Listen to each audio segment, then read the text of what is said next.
Ain't no mandatory anymore. It's all over, Rover. Podcast is intended for mature audiences. The views and opinions expressed are those of the panelists and do not reflect in any way those of the podcast partners, sponsors, or affiliates. Enjoy. Hi, this is Michael Buffer, and you're listening to The Voice of the People. Let's get ready for Boxing Voice. Sky's the limit, baby. BoxingVoice.com. We don't fight for rings and stuff like that. I don't fear anyone. En este deporte no se viene a jugar y no le tengo miedo a nadie. We don't come to play in this sport. I fear no one in this sport. Does that mean that you will fight Triple G later this year? Como lo dije en la pelea pasada, ahorita mismo me vuelvo a poner los guantes. As I said in the last fight, right now I'll put on the gloves again. ¡Viva México!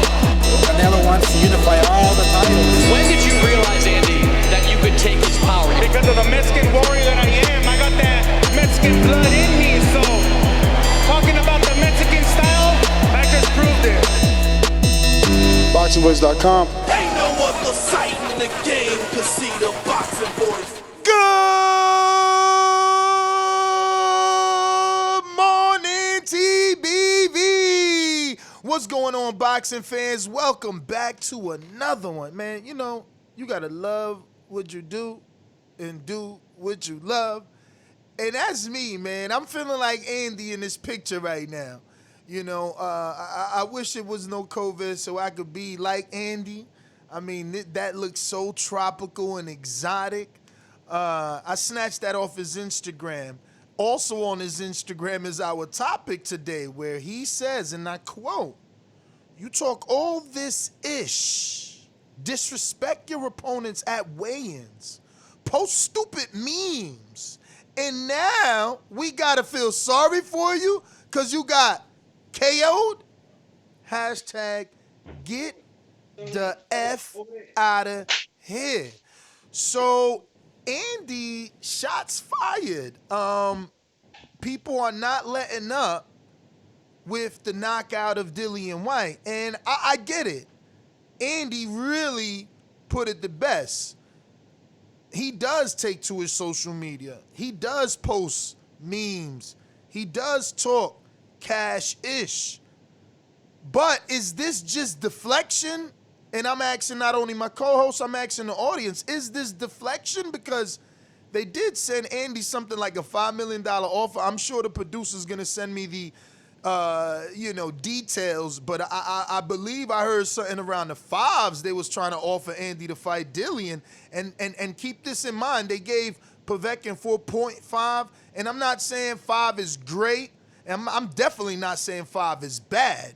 You understand what I'm saying? But I'm just saying, because I don't want nobody to be like, well, Povetkin ain't as popular as Andy, and he got 4.5. Yeah, I get all that. All I'm saying is 5, whatever they offered, was good. He didn't take it. He said he needed a tune-up, but now he's taking shots. Or is he in his right?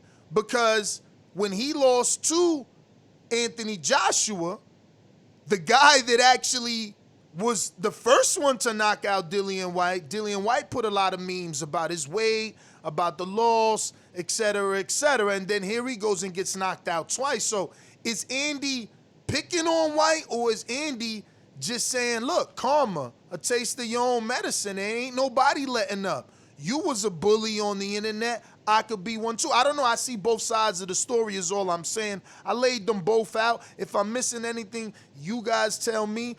Alexander Lioness, Nueva Jersey, what it do? Campeón. Que lo que? Yo, Glazzy Glaz. That's all I gotta say, champ. Oh, an eye for an eye. Eye for an eye. Look, I don't know. I don't know how much the offers were exactly. I know 2 offers were sent over to Andy Ruiz, right? And I got some quotes I guess I could read to you guys this morning. Says Andy Ruiz didn't want it, Whyte told IFL TV. So Povetkin stepped up to the plate, as we knew he would because he's a warrior. We sent Ruiz and his team 2 offers. They didn't accept the offer, so that's his problem. He didn't want to take 2 dangerous fights back to back. He wanted a warm-up fight. I think he's going to fight Chris Arreola, who is like 1,000 years old. Fury says he's the best. Joshua says he's the best. Deontay Wilder thought he was the best. I don't care. Win or lose, draw. There are many guys who have gone through their careers and not fought the number of one challenges, avoided guys, waited until they were 60 before fighting them. No, not me. I just want to fight the best. And that was taken out of an article in Boxing Scene. Boxing Scene. You can always count on them to have, something that you can use. Something that you can use. So listen, just for context, he said Chris Arreola was 1,000 years old. We all know he's exaggerating, but he is 39, which is 1 year younger than Povetkin, who knocked him out. Again, just for context. The Chris Arreola fight isn't scheduled on BoxRec, but that is the Andy Ruiz perceived comeback fight. We don't see much of Andy with Reynoso, but I was actually stalking Frank Sanchez, the other Reynoso heavyweight, social media yesterday, and he's definitely posting a lot of Team Canelo, imagery, and it all has Andy in it. Like, it'll always have him and Andy and Ryan and Canelo and Oscar, like the team, like the Canelo team. And he has that all over his social media. So maybe they know something we don't know, or they're not letting us know. But, look, again, I think I said it enough. Andy's within his right. Dillian was definitely hard on Andy. And he was hard on Andy about his weight. So, Andy has this to hold his head up high. He beat the guy badly. That beat you. Exactly. He beat the guy badly that beat you, and then he fought him twice and didn't get knocked out the second time. So it's like, you got knocked out by AJ, then you call an Arreola old and lose to an older man by knockout. Right now, Andy's looking okay as long as he can win. He's got to win too, because again, if you take too many shots, you never know if karma comes looking for you. Yeah, I mean, and that's exactly what happened. You look, a lot of fighters talk, and when you talk, you got to be willing to back it up, man. And Dillian Whyte was talking hella cash shit. Oh, he got what he dished out. I mean, that's basic what it is. Now, I don't know about all this, Andy was dodging them stuff. I mean, I doubt that stuff. I mean, I don't know what exactly Andy might have had going on during the time those offers came in. I mean, it was immediately after the loss, so to speak. Like, for me, I always was on the Andy side of not taking the immediate Dillian Whyte fight. The way that I'm always on the side of whoever loses, I feel they should go for the tune-up. A lot of people and the fighters themselves choose to go into the immediate rematch, but I'm not a detractor of what Abner Mares did. Do I throw it out here and there because we're talking, rematches and not taking them and say he never rematched Johnny Gonzalez?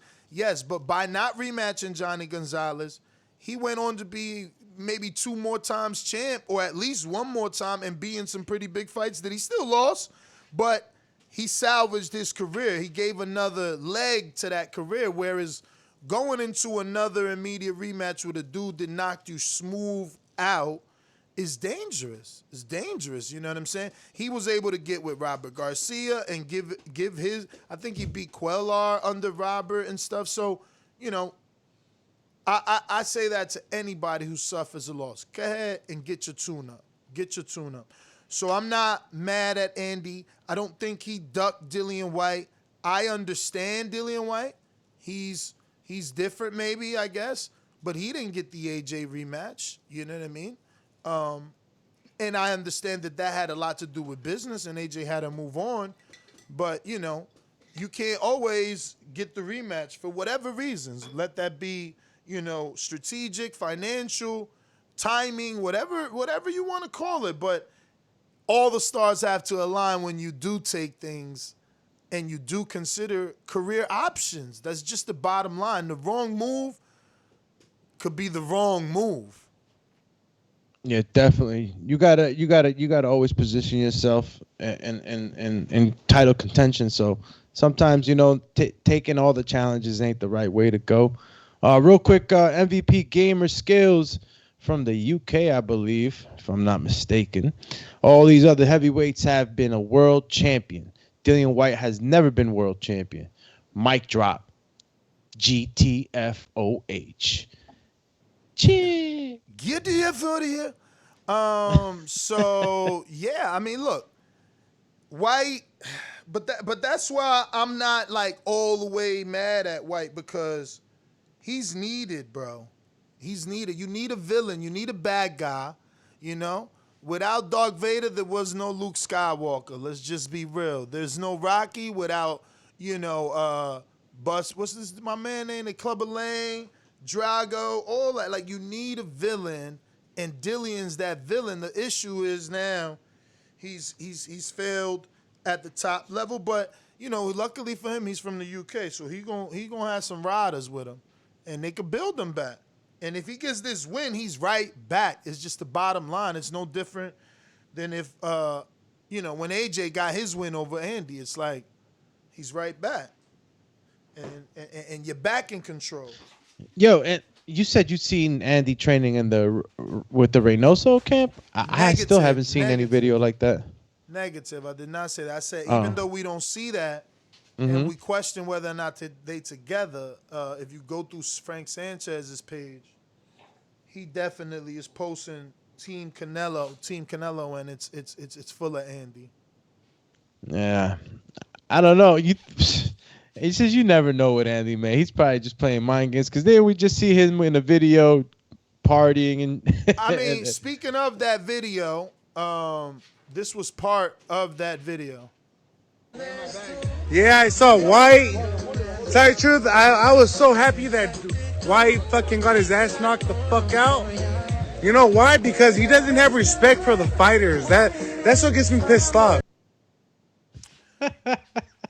So that was Andy and his thoughts on White getting knocked out. Yeah, man. Listen, 9:30 a.m. we're going to have USA Boxing coach Alejandro Springs, Christine Lopez. She does, I think, her own podcast is what it looks like to me. And, she's had the pleasure of having Clarissa, Franchon, Cruz, Clarissa Shields, Franchon Cruz, Dazn, and Michaela Mayer all help and assist with sparring for her, amateurs. And I wanted to talk to her and just see what's goody. Always good to highlight some of these coaches that help our stars of tomorrow get to where they need to go. I believe absolutely, she competed in the amateurs too, but we'll find out. If you want to pretty ask her cool a question, you can go ahead on check to patreon.com/The Boxing Voice. Some good women coaches out there too, man. For many people don't know, it's a lot of good ones. What's Heck yeah! Shout out to Dennis Douglin. Exactly where I was going, Chad. Dennis Douglin from New Jersey. His mother, the mama's boy. Yeah, she official, man. She and double shout out to him, right? Because he suffered some losses throughout his career. He could have easily changed trainers, but he remains with his mom. And he actually looked real good in the Durrell fight. And then he lost a fight not too long ago that no one was expecting him to lose, man. But he's out. I got some sparring of him up on the YouTube channel. It's recent from August of him sparring, I believe, Truck Simpson or Daryl Cunningham, the nephew of Kevin Cunningham, the trainer of Erickson Lubin, and once upon a time for one fight, I believe, or more, Broner and Javonta. Cunningham, where we also held the Border Wars, man. Shout out to Border Wars. Man, I was really trying to get it done for October 24th. Looks like people still a little bit nervous with COVID.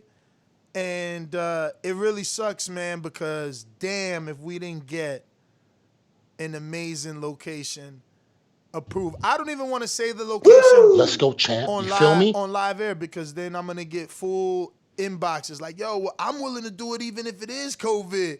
And yeah, it's crazy, man. I can't even believe it's a phenomenal. Bro, especially for this time right now. If we announce that, dude, it's phenomenal. Bro, I could easily, and I ain't gonna do it, but I'm just letting you know, this look, I could easily be like, yo, registration no longer $250.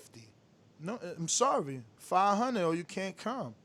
You know what I'm saying? I'm talking about we got to prove to not only a polarizing figure, but a gym we never been to, and someone that people are dying to see. Yeah, I'm gonna leave it right there. Now, if you part of the Border Wars chat, which isn't even expensive, all you have to do is be a Border Wars fighter and, you know, remain, which we're gonna probably change that shit, but remain on the $5 level. You already know who it is because I was honest with you already, because I needed you guys to kind of be like, yeah, I'm down. But I can't believe that not everyone is down. That being said, man, yeah, there's perks for everybody in Border Wars. Y'all know what we talking about. But real quick, MVP Gamer Skills says, I'm from the Republic of Ireland. Keep up the great work. Smile emoji. Great show, and thanks. Smile emoji. Well, shout out to you, to all my people in Ireland. Cheer. We didn't take part. There's only one Deontay Wilder. Shout out to my man in Ireland, because I really appreciate everyone that is international, continuing to keep the show international, and the #1 boxing podcast in the world. Remember, if you want to help us stay there, all you got to do is head on over to iTunes and drop us a 5-star review. We'll get those emails and eventually read them. No bull. We'll eventually read them. No bull. But I guess we got still massive time before Christine. Was that the full video you played of Andy too? No, you kidding me? He was out there partying. I mean, you know, you can't. I just clipped it what we needed. He out there partying. You know, he would have had music going on, all types of stuff. You know. And he's in line to fight Chris Arreola, right? He's supposed to be fighting Arreola, but nothing is official. Can we ever get a Dillian Whyte, Andy Ruiz? Because could this be a fight in marination mode right now? I don't see why not, because you see, you know, we go back to last night's conversation.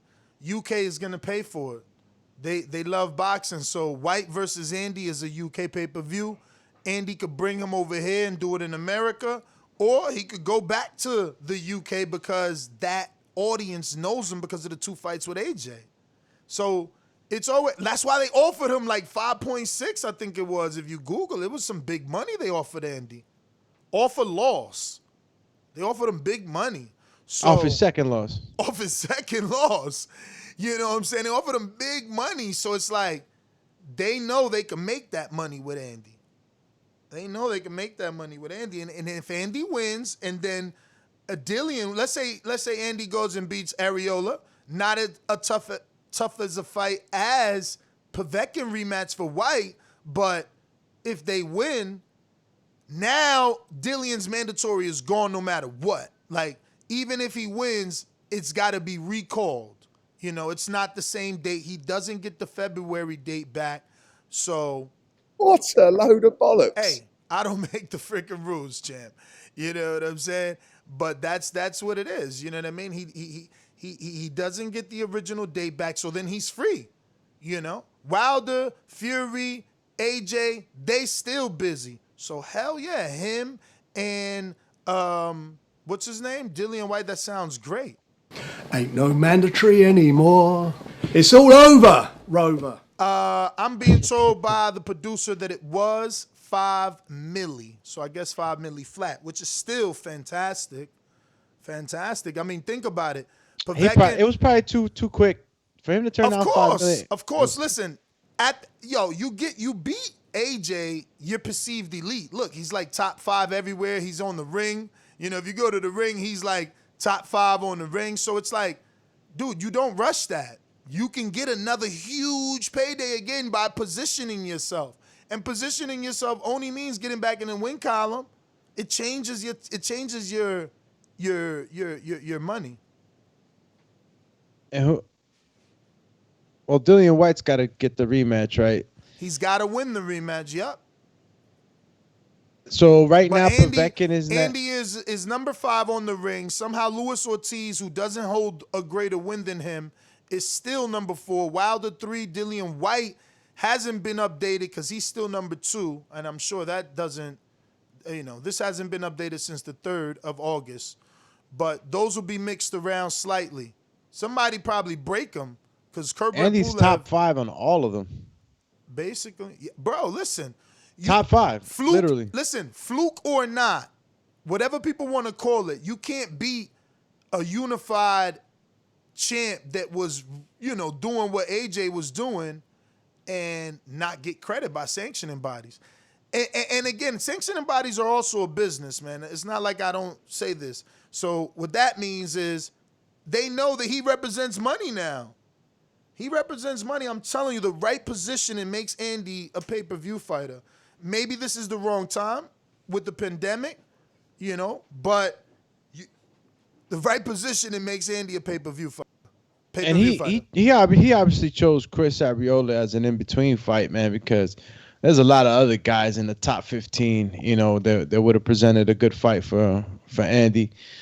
So, it's definitely an in-between fight, man. I mean, a lot of people giving Chris Arreola, a shot. And I'm not saying that he doesn't have a shot. I mean, he definitely showed us he has a serious punch output still, but definitely, chose him as somebody that's still notable.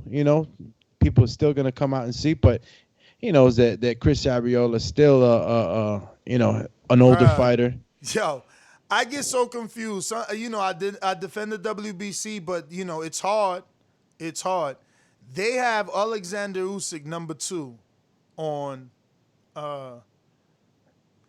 which one? On their WBC rankings. It's like, oh bro, shit, WBO is number 1? What has he done? No, we know he's number 1 there because he was the WBO champ, and they are allowed to ask to fight the next champion up, especially if you undispute.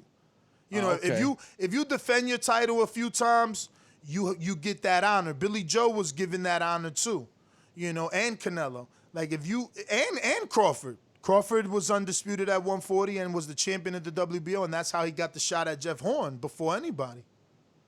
Remember, even Keith was trying to call out Jeff Horn. So sometimes the bartenders have a point when they like, yo, they was calling out Horn as soon as Crawford got the belt. They don't want it.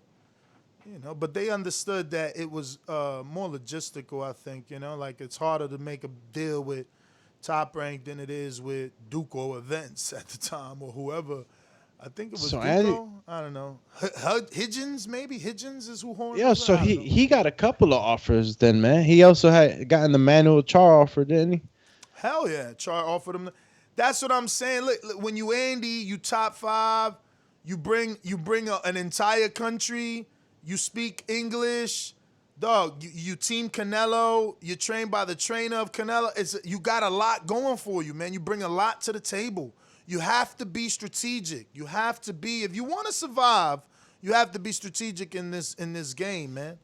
Every move matters. And it was $4 million that he offered him, wasn't it?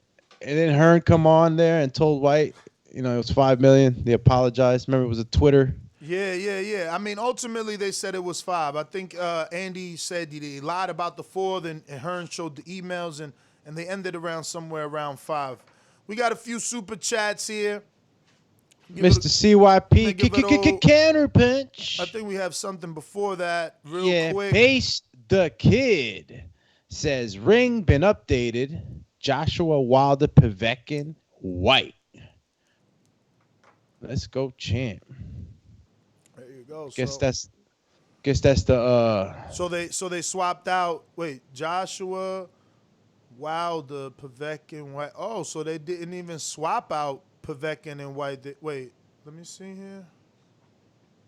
I mean, you on a ring? I'm looking, and Yeah, they up Wilder then, according to him. They got him in If it's 2, Joshua right? Wilder, Pavek, and they got Wilder at 2 now. We going to the next counterpunch is from CYP. Yo. Good morning. Look, Good morning. I want to give y'all a fun fact. Dillian Whyte talked about how old Luis Ortiz is, correct? Since 2017, that's 3 years. He has fought 4 dudes older than Luis Ortiz was at the time. 4 dudes older than Luis Ortiz was at the time he calls him old. Malcolm Tan was older. Lucas Brown was older. Maurice Bach was older. Alexander Povetsky was older. All of them are older than the guy he calls old. Nobody in the top 10 of heavyweights has fought 4 dudes 39 plus years old in the past 3 years. It's almost impossible for them to fight that many old dudes unless you have a rematch against the same guy. He got 4 different dudes that age. Secondly, how come it's okay for Wilder and my man Ruiz to fight back to back to back top contenders, but it's not okay for Tyson Fury? It's not okay for Dillian Whyte. Nah, homie, don't worry about Whyte fighting Ruiz after AJ. Cut it. Gave you a little more there because it was like I would have cut you right in the middle of the why is it I think you led with, but I don't know who that last part was directed at. Like, why it felt like he was saying why they giving Dillian Whyte passes. I think he's taking an immediate rematch though. He's kind of said that already, and he's done interviews, man. He's out there. He hasn't shut down the Instagram like Brazil. Yeah, he ain't go to the Shadow Realm. He's there to take it. Let me hit up. And it was a clean. Yeah, you got Christine Lopez coming on soon. 9:30, but yeah. Look, I was just saying that Andy Ruiz, he got offered a few fights, man, and it is what it is, man. He's in that position, but I would like to see him fight Dillian Whyte, man. I think this is a fight marinating. I don't know how it could happen, I guess, but these two are bound to run into each other. Because look, if Dillian Whyte beats Povetkin, he gets the shot, right? He gets the shot number one. Mandatory, right? Yep, but it's got to be called. You know what I mean? All right. Give me a second here. But she's ready, so hopefully she should be jumping on. Did you send the link yet? I sent the link. Let me pull up the questions just in case from Patreons. If you want to go ahead and drop Christine a question, you can do that on patreon.com/theboxingvoice. In the meantime, we are talking Andy Ruiz, sending shots Dillian Whyte's way. Could have sworn there was more videos of him. There is. You mean from that night? Yeah. Oh, it was the meme. What meme? Did you read him? You talk all this. Oh yeah, it was probably on the. Yeah, that's the tweet. The tweet. Yeah, that's the tweet. That's like the whole thing because it's his turn. Like Dillian took shots at him when he lost to AJ, and that's what I mean. It's just a little ironic because he at least beat AJ once, man. So I don't know. I'm seeing a meme of him like in a vacation type setting, and then slashed up in a grid, and then you see Povetkin knocking this guy out. Oh man, Sport Bible. No clue what the hell you're talking about, but all right. No, I'm just seeing the memes right under the comments on the Twitters. Oh, yes. The comment section. No, those are the brutal. That's brutal there, always. Says, stop playing the card victim, bro. Andy Ruiz tweeted. The card victim. What in the world is the card victim? I don't even know what he meant by that. I mean, look, Dillian Whyte took it. You know, he took the loss pretty well, man. Yeah. I mean, can't get mad at that. You know, he didn't go into hiding. He didn't. You know, he's right back out there talking to the people. So, you know, it is what it is, man. Look, guys talk crap about each other all throughout the sport all the time. But you know, Andy has to look good in this Chris Arreola fight now. You know, this is what happens when you start clowning on people, man. You gotta look good. Now, if Andy goes 12 rounds with Chris Arreola, and Chris Arreola's touching him up, you know, it's gonna be a lot of questions there. So hopefully Andy, you know, comes in ready. I mean, not too many people stopped Arreola now, champ. You know? I know, but they're expecting him to. I think only Vitaly and Wilder, maybe. They're expecting him to, man. Who's expecting that? I mean, casual fans. Look, and I think even the hardcore fans can understand that Chris has had a long career. You know, Arreola has 3 stoppages. Wilder, Prime Thurman, and Vitaly, bro. Like. And listen, Vitaly's was in 2009. Thurman was in 2013. So, you know, big time in between. And then it was closer from the Thurman knockout to the actually look at that. The Thurman knockout was 14. In 13 he lost by decision. It was the second fight he lost by knockout. And that was in 14. Then he didn't fight Wilder till 2 years later, and that was, you know, he retired on a stool, I believe. I think they threw the towel in. I think you top 5. They're expecting you to be able to stop Chris Arreola, man. Oh yeah. Because right, well, look, let me see if and I'm not saying, look, I'm correct. big on Chris Arreola. I mean, look, the man has fought many, and he's a great fighter. I'm not trying to water down Ortiz, what's the last stoppage Luis Ortiz got? He's top 5. What about Kurbet Pulev? He's top 5. Daniel Dubois, he just stopped Schneider. Like, that's what I'm saying. You can't put that pressure on people when the rest of the top 5 not doing it. Who the hell are they stopping? Who did Usyk stop? Because he ain't stopped Teaspoon. Stop me from wanting to watch that shit. So that's what he did. All right, these top 5 guys, though, I mean, look, man, if you don't think that none of these top 5 can stop Chris Arreola, then, I mean, I guess that's your opinion. Bruh, Arreola been boxing for how many years? And you heard the names and stopped him. What you talking about? You're making my case. No, I'm telling you, like, remember, he just took Kornacki to life and death. Like, who's stopping him like that? It's definitely Styles, and Kornacki's not a power puncher. He's a volume puncher. I mean, look. Maybe Povetkin stops him because he keeps showing his power real for real. You know what I'm saying? He stopped White.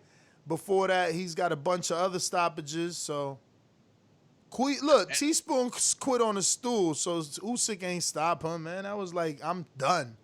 I'm done being outclassed. He Lomachenko'd him, bro. I mean, listen.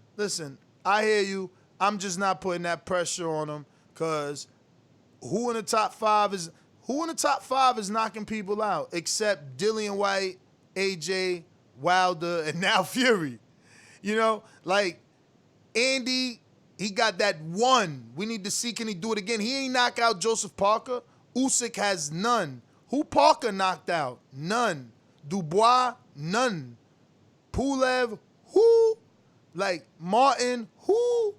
Hunter? Yeah. Who? Like these dudes, you putting pressure on Andy, but I'm giving you over 10 people that ain't getting stoppages, bro. Get out of here, man. You wilding. Wilding for respect. Shit, bro. Look, the top. Man. Listen, it's the top that's knocking people out, and then the bottom half, they just winning.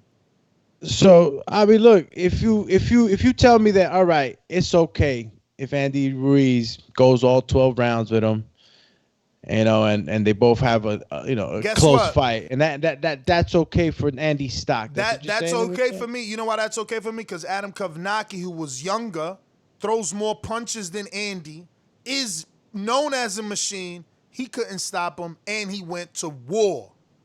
He went to war. Well, he fought his fight.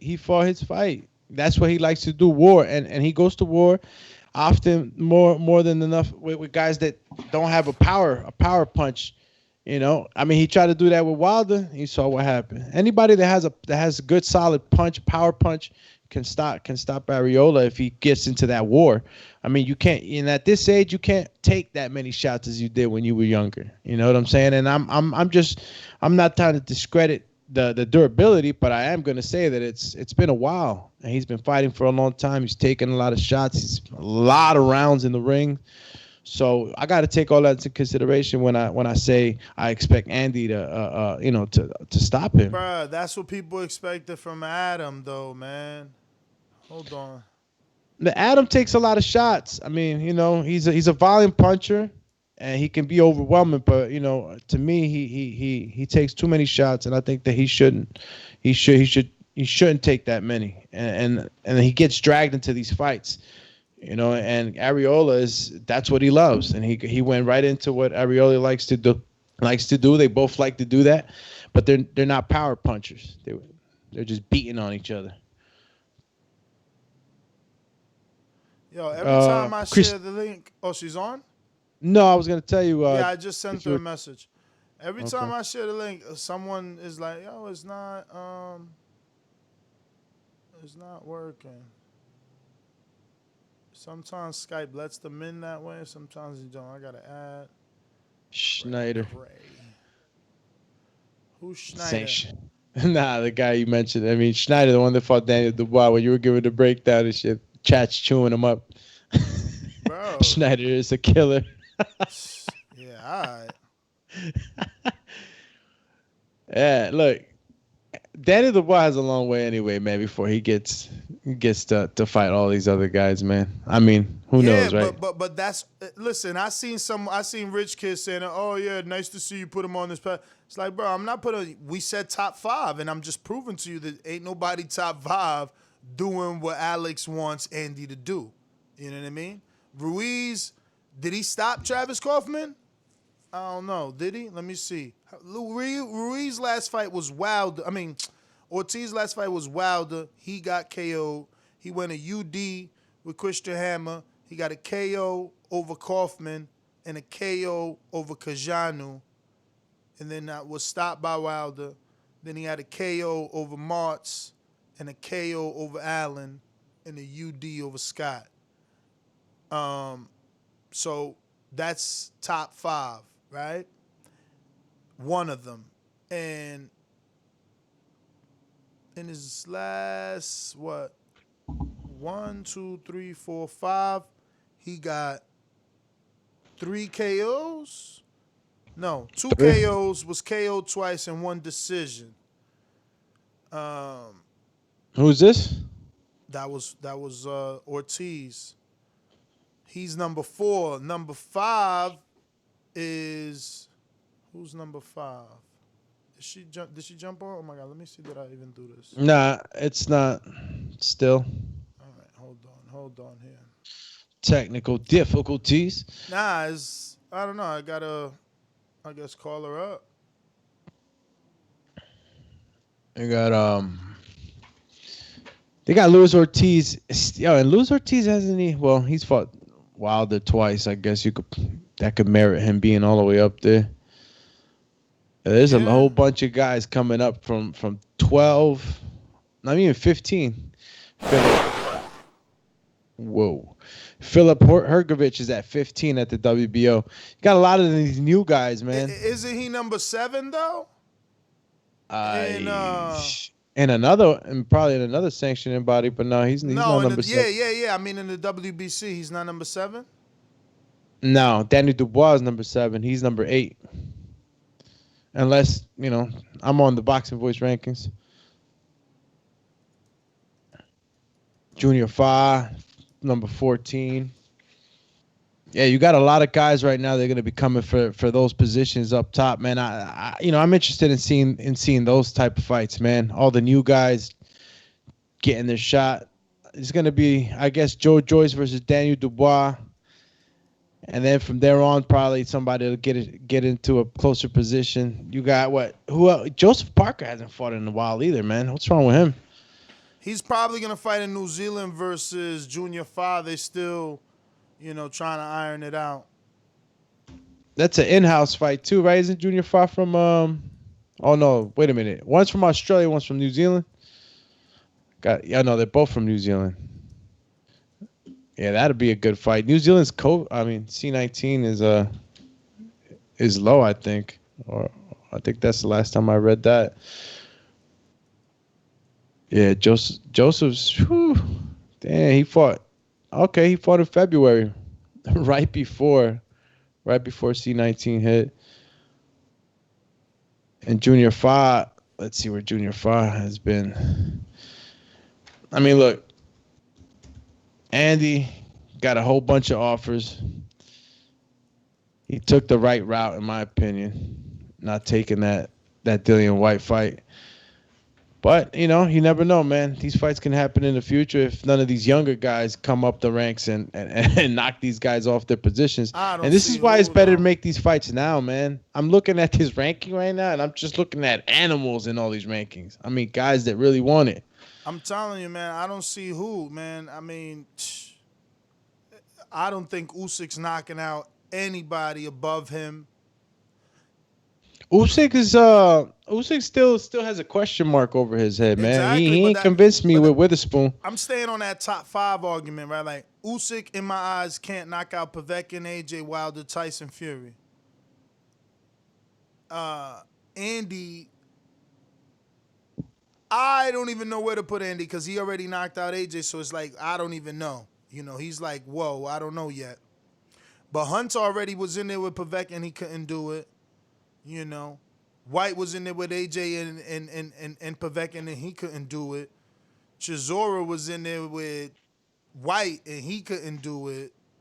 So, it's just like, it's the top heavy. After 5, which is arguable on what rankings you're looking at, either Andy is 5 or Usyk is in there. But then it's like Hunter, White now because he got dropped, Chisora, Ortiz, Pulev, Parker, Oscar Rivas, Charles Martin, Helenius. A lot of possibilities, right? Because Helenius shocked us. Took out Adam. Bonacci. He took out Adam, something that Areola couldn't do. So, Real quick super chat. CYP says Ortiz since 2016 has more KOs than White / Povetkin. Oh man, what you mean? Put combining them together? Damn, might take a look at that. I mean, Luis Ortiz. I mean, who did he fight before he even? What was his trajectory? I got to look at this. He says he got more than both of them together. Yeah, he got 26 KOs, man. Yeah, Ortiz been KOing guys. 31 and 26. That's 75% KO ratio. Damn, we keep forgetting about Ortiz, man. Y'all keep calling him old man Ortiz, man. That man's been knocking guys out. And he 41. You see, this is where you got a 41-year-old in Luis Ortiz, and then you got a 39-year-old in Chris Arreola. I don't want to sound like I'm just bashing Chris, and I'm not saying anything about Luis Ortiz's age, but Luis Ortiz is fresher, man. He's taking a lot less damage. I think that he's a fresher fighter. Even though he's a little older, and I mean, some say that he might be older, right? That's the joke. But it's also the career of the type of fighting you've been doing, man. Well, it's been a little mission. Wow, how much time? Wow, 16 minutes flew that fast. Skype be wildin', man. I wish Skype just boop, let you do. I mean, you know what's funny? Some of our guests are able to just click the link and come in as a guest. Some have to sign up. Some, even with an account, the link, gives them an error message. So I don't know, man. Crazy. Call you error. But yeah, man. Yo, but I'm looking at Luis Ortiz. He's 41, bro, and I'm over here saying, Chris Ariola's 39, and he's taking. But it's the style of fighting. It's the career of fighting, bro. I'm pretty sure Luis Ortiz hasn't taken the amount of damage that Chris has just because of the style, not because anything else, or he's way better or anything like that. But it's a style of fighting that you've had over years, man. That could take a toll. And he said, CYP said that Ortiz got more KOs than Povetkin and Whyte put together. Let me see if he was right, because what I'm saying, that's kind of crazy. That's why he manages to stay at that. Shout out to Adrian Clark. Just mentioned us in his story. Adrian is the executive of boxing programming on Fight Network. And he said the boxing voice has been coming up in a lot of my conversations lately. Y'all keep doing y'all thing. Won't you throw us that deal, champ? You over there sitting like Espinoza. Put us on the network, champ. That's what we want. Nah. Ortiz got more knockouts than both of them. Not both of them put together. I understood that wrong. I had to check that. I'm like, damn. Povetkin and don't got that many knockouts? But nah, he got just almost as much as he does. And Dubois on his way to be a knockout king, man, but he didn't impress me much after that one. A knockout king, knocking out pumpkins. Yo, pumpkin pies. He's knocking out pumpkin pies. Bruh, you crazy right now, man. Like, he need to step it up, man, and stop the games. I was happy that we're gonna fight Joyce, so I'm giving him the benefit of the doubt. It's still on for October, unless otherwise, they tell us otherwise. Daniel Dibor, I am going to knock you out. Man, are we going to get Christine on, or is it not? Yo, where does Andy go after Chris Ariola, though? If he gets to the top. What you mean? Nah, come on. Like where?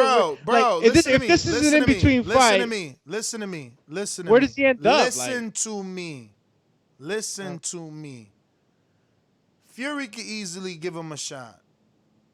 Wow, and oh my God. Yo, they got back and forth. Call him little fat boy, all this stuff. Bro. And Andy, it wasn't like he was just saying AJ is made for his style. He been saying that about Fury too. And Fury been saying that Andy was skilled. So remember, Fury's fighting in America. If for whatever reason the AJ negotiations, they can't do it because it's about money. Or whatever stupid hiccup. Yo, Andy is a pay-per-view option on ESPN. Obviously there's a lot of red tape there to consider.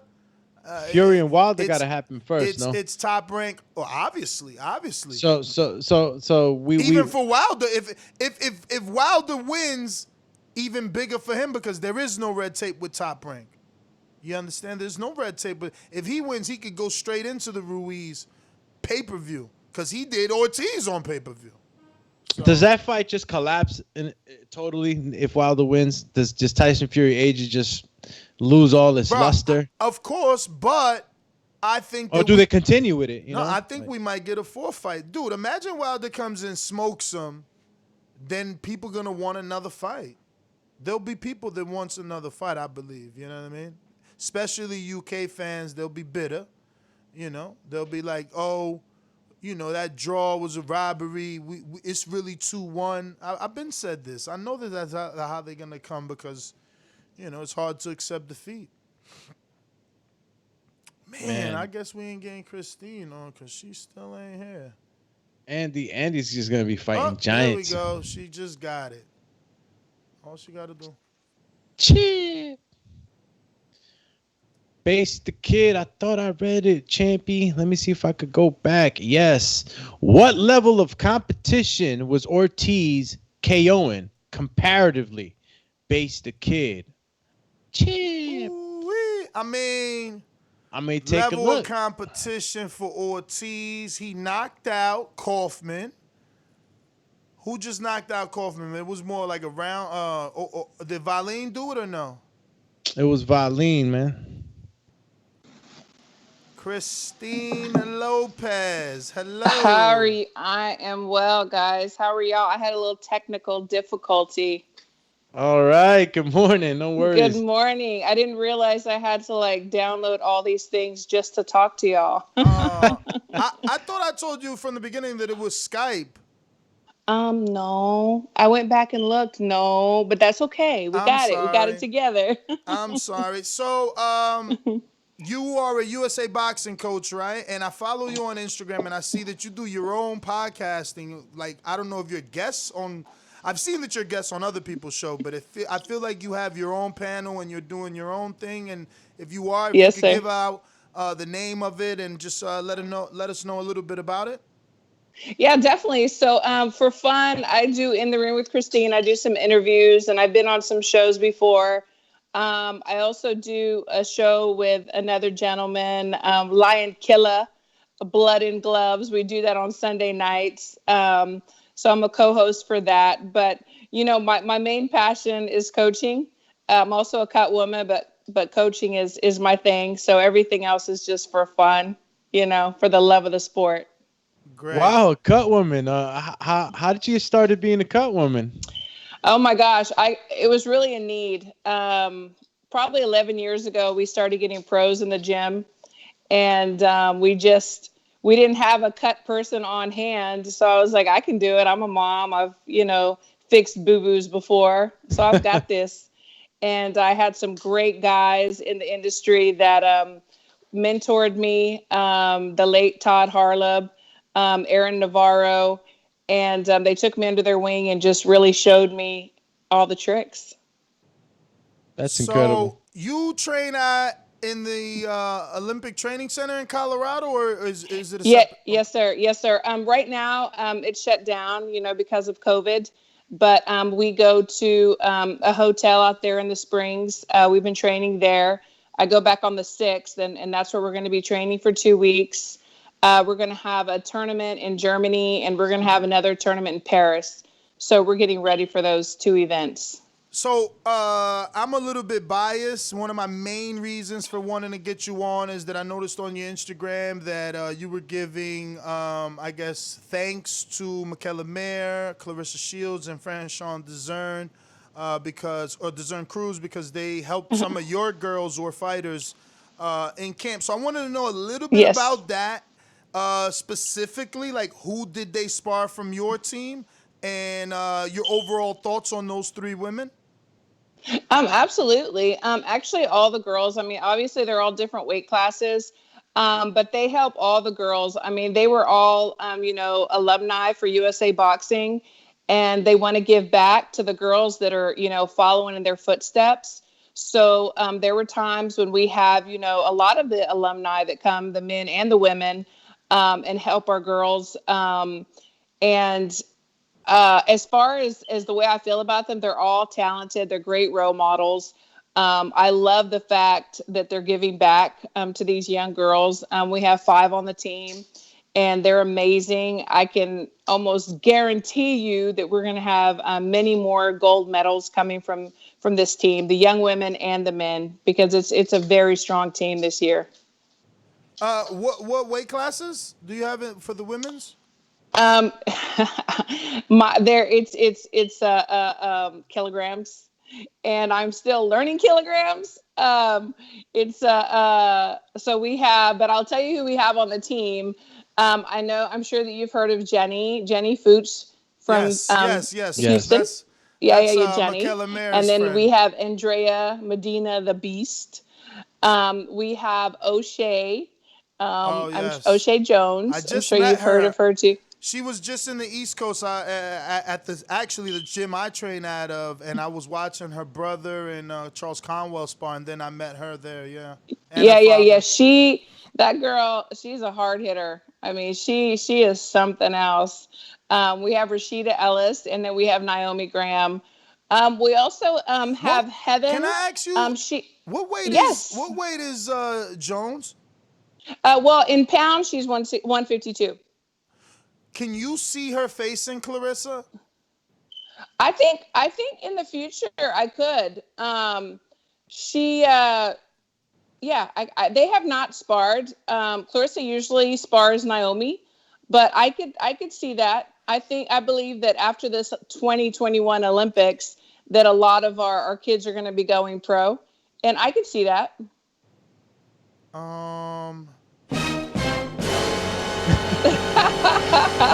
So you said they have not sparred, because I'm a stalker for my audience, right? Because I'm an older guy, and I understand that people my age and above, they don't really do social media. So I follow all the boxers. I bring them all the juicy. So I seen a post that Jones posted one day, like, I'm doing it, like, she's basically, I'm going to paraphrase, because I don't, but she's basically like, posted a picture of herself, and she's like, what other female is doing it the way that I'm doing it and looks as pretty as me? And I seen like some catty stuff going on in the comment section, and I wonder, because I see that she's cool with everyone else, it kind of looks like they talk. So do they not talk when they're in the gym? Is there like a beef that you want to talk? Because hey, that builds the story for the future. Yeah, no, there's not any beef. I can just say that, they're, and I'm not necessarily talking about them, but just females in general. I mean, we are, I don't know what's a good word to describe. It's like, if there's somebody that's doing what we're doing, and we believe that we can do it better, or we are doing it better, then there is going to be some, so. I'm that's just how women are, even when women spar, in comparison to when men spar, it's like, we have to kill each other. We have to make it known to the other female that we're better. So it's not, there's not any dislike or any beef or anything like that. But I just think our nature is different than y'all's. All right. I just said this got to be a shot, because she's like, I'm definitely pretty. I'm like, okay, I know somebody's gonna take offense to that. But you know what? I love self-confidence. And for her to feel pretty, good for her to feel that she's the best, good for her. She should.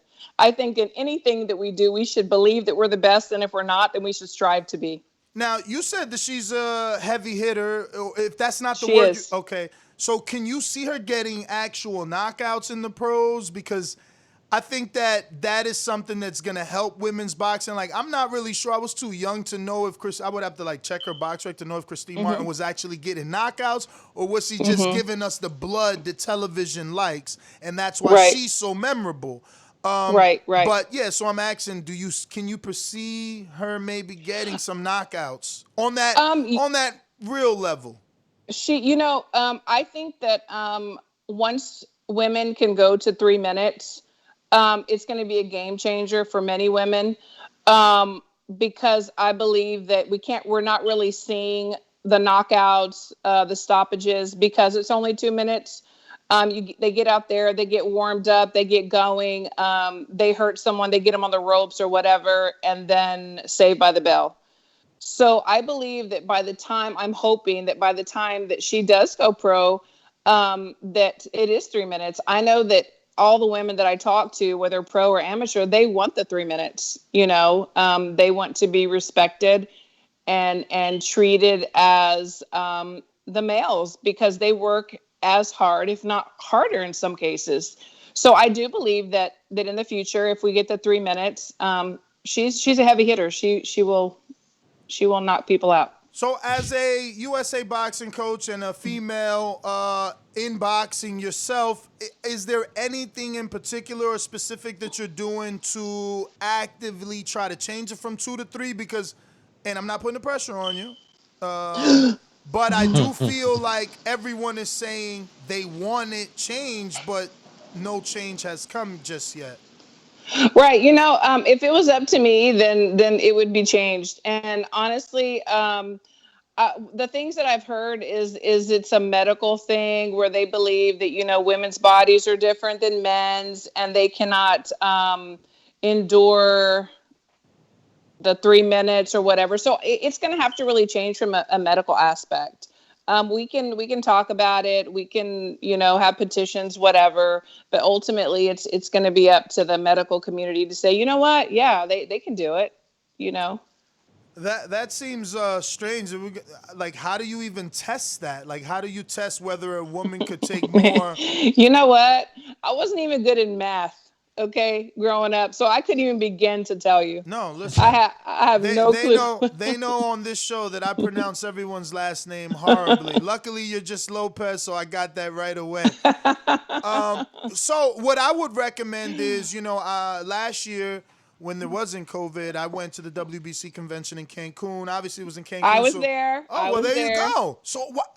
All you had to do was raise your hand. Why didn't you at least talk about it? And say, as a female boxing coach, I watch these women spar more than 3 minutes, and it at least gets the ball rolling. Because if you were there, you heard we just had him on the show. What's his name? Majeski? Yeah, Majeski. Don Majeski, he is the one that petitioned to have this new heavyweight division, or divided at least. And it hasn't happened, but now this is the second year, and it's gotten more steam, and people are actually talking about it, where we could have been talking about what you did. And you can do it next year. You can do it next year. I mean, the virtual conference is over for this year, but next year, maybe if you get all your females that you work with to be there with you, or at least sign something with you, and someone start campaigning, because I do believe more minute, or that extra minute, would give us the knockout. Like, I watched and loved the McCaskill fight. She would have stopped Baracus with an extra minute per round. Baracus couldn't take that. No, I totally agree, and I think you're absolutely correct. We do need to start doing that, and I'm hoping it's not virtual next year. I'm hoping that all this bull crap is over, and we can go wherever they're having it. I know. Hopefully, it's not in Russia. They were going to Russia this year, so I'm like, you guys can go, but if they go anywhere again in the Caribbean or tropic, I'm all on it. Right, sun and sand, I'm in. So, again, specifically Franchon Dazn Cruz, how was that sparring looking? It was good. It was great. She's great work. Who did she spar with, and what weight class? Let me think. I know she's 68 champ in unified. Yeah. But they mix it up. They mix it up. I believe that she sparred with our number 2, Amelia, and I believe that she sparred with Rashida. You're making me think now and go way back. But everything was good. Like I said, they complement each other, and for them to be there, it just shows how they support and love each other. But it went well. I was trying to remember who else she sparred. We have so many sparring sessions all the time, but it's fine. Let me ask you another question. How many minutes do you let them spar per round? You know what? Just depending on what we're working on. I mean, we do go 3 minutes. We go 3 minutes. Sometimes we go a little bit more, just depending on what we're working on. In your opinion, would you say that Jones is a bigger puncher than Dazn Cruz? I have not done mitts with Dazn Cruz, only with O'Shea. So that's really kind of how I gauge things. I'm sorry. How long have you been in that boxing coach? 2 years. It's going on 2 years. So maybe you just missed her, but please tell me you know Shadeja Green. Shadeja Green, I just missed it. Yes. Oh. Damn. I'm trying to get information because there's a rumor that they're gonna fight for Cruz and Dazn. Dazn Cruz and Green are gonna fight.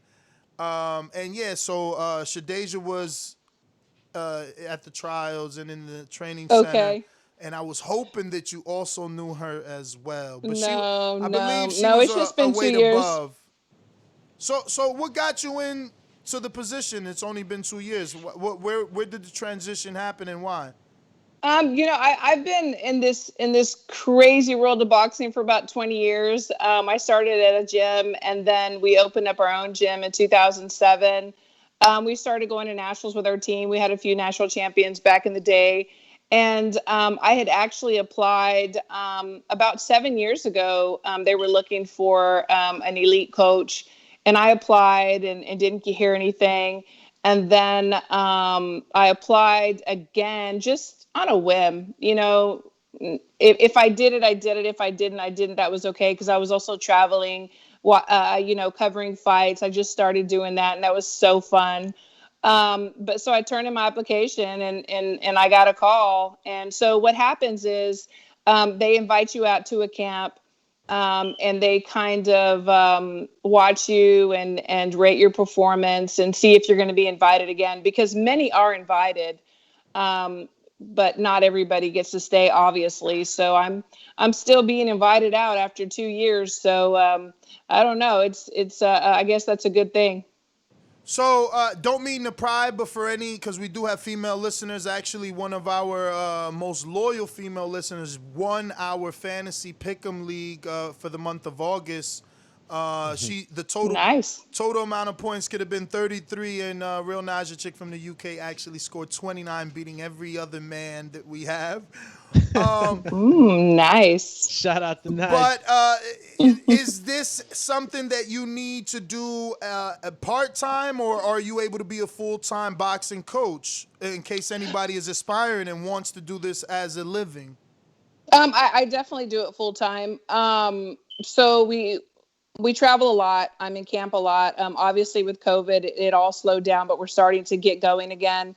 And but when I'm home, I do have a home gym that my husband and I own. So I'm always in the gym. I do some early morning classes when I'm home. I've got some great champs coming in and out of there. And then we do evenings for more beginners, and we do have some advanced boxers as well. But yes, you can definitely do it as a living. For me, it's I don't even look at it as a job. It's just something that I love doing. Nice. We have a couple of questions. We're not going to get to them just yet because I'm nowhere near done. I hope you're not busy. I'm not busy at all. I'm drinking my coffee, looking out the window. Warm. I'm good. I'm just getting warm. I'm about to sauce it up because, like I told you, I'm a bit of a stalker in a good way. Oh my goodness! In a good way. Okay. I like to stalk, like I said, to keep my listeners informed and entertained. And gotcha. What I noticed on one of your social medias, can't tell you when because I go back. I scroll. So scrolling, I realized that you said something about you see guys posting all these videos about Terrence. I don't even want to paraphrase, but I think you had like a Terrence Bud Crawford moment. I know you're in Colorado. You're at the Olympic Training Center. You just happened to mention the pros trainer. I don't know. Have you met Terrence? And is there like an opinion there that you want to give us about him versus the other welterweights? Oh yeah, definitely. I know him. I consider him a friend of mine. His whole team, like I love the whole team. Bomac, Coach Red, Coach Isold, Jamie, the strength and conditioning coach, and there's so many other people involved. And Terrence, obviously, one of our guys, from Dallas is now in the camp, Maurice Hooker, and Robert Brandt from Dallas. He just joined the team too, B&B. I have seen their training regimen. I have seen the sparring. I see what they're capable of, and it's just kind of funny. The beef that was going on, where people are calling him out or calling him this and that. I'm just like, y'all really don't want to mess with that. So now we get some context. So you're talking about Gary Russell calling him out. Yeah. Okay. So wait, you weren't there at whatever thing he says. Nah, because that was a long time ago. That was 98. No. I wasn't there. I have talked to other people and I've heard both sides, and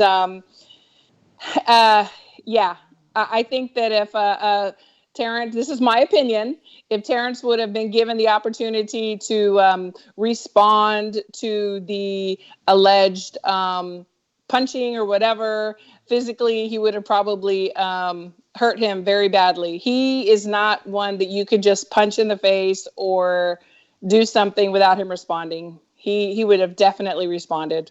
Definitely. Physically, I'm sure. So a lot of people think Gary Russell is crazy for wanting that fight in reality, like he believes he can do it at 47.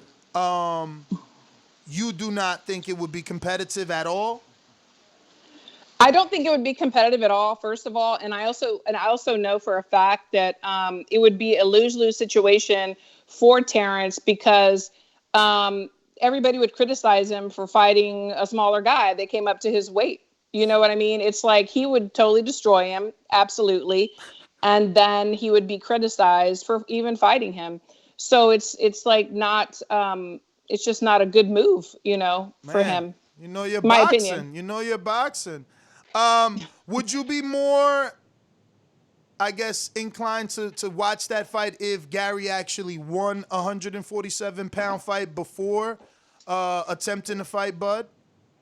Well, I guess it would depend on who he beat. Who would you like him to That makes a big beat? difference as well. Who would you like him to beat? Like who? What's that test?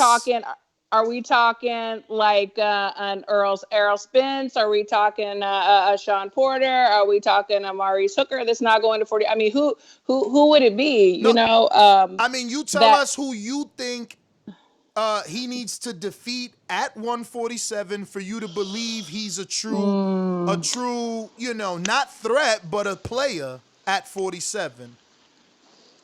Honestly, I just can't think of anybody right now that he would just clearly beat. Yes, he's fast.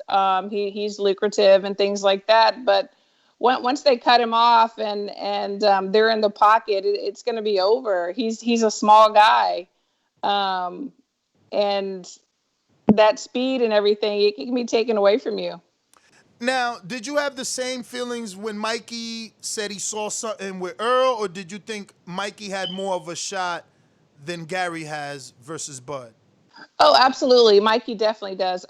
Did have more of a shot. I love Errol Spence. He's from our town, and I've known him since he was a kid. I think he's fabulous. I did hear a lot of criticism of Earl not stopping Mikey. We know that Mikey's a heavy puncher. He's got some great boxing skill. So that made more sense to me, even though Mikey was smaller than a Gary Russell and Crawford fight. All right. So most recently, I think I know we had Brian on the show. Shout out to Brian Custer. In the Last Stand podcast, he featured Keith Thurman, who let out some very good quotables. And then everything went south because allegedly Brian Bomac McIntyre said that he asked for $10 million to fight Terrence Crawford. Outside of the offer, let's attack the fight. Did you like the thought of Keith versus Crawford? I'm not a fan of Thurman. Per se, but I think that would have been a good let's get it going and getting Crawford back in the ring fight. I would have watched it. But if it's true that he wanted $10 million, especially during this time, and that's kind of ridiculous.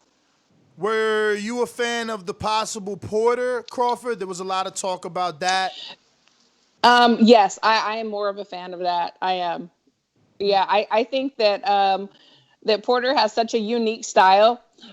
His punches come from everywhere. He's a little reckless, but not in a negative way. It's kind of like guys like that. You're not really sure how you're going to control them or how you're going to settle them down.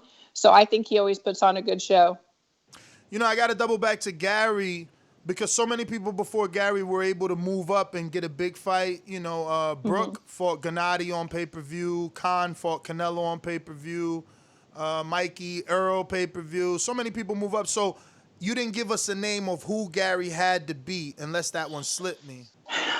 No, it didn't. Honestly, I really can't think of anyone that would that he could really beat, that would really wow, because the big dogs I don't think that he could beat. So I really can't think of anything right now. Cool. No, but that does make sense. Beating a Josecito Lopez means nothing to you if you don't think he can get past the next level of welterweights, I guess. So I think that the last one that seems the realest is, or what could come to fruition, is going to be Crawford Brook. What are you thinking about that one? Brooke, he's very talented. Obviously, he's very strong and everything. I think that the fact that he's been damaged again, Crawford's gonna probably get some criticism for that. It's almost like he can't fight anybody without getting some kind of criticism. So I would like to see that fight, though. I would, but like I said, there's going to be people that are going to be like, well, he has broken orbital and other things that he has going on. But I think that would be a good fight. Brooke is he's still dangerous. So, Christine, how often do you do your show? Because you know your stuff. You know what? It's so funny. I just do it whenever I have time.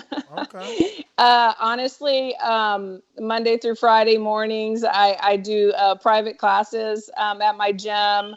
In the evenings from 6 to 8.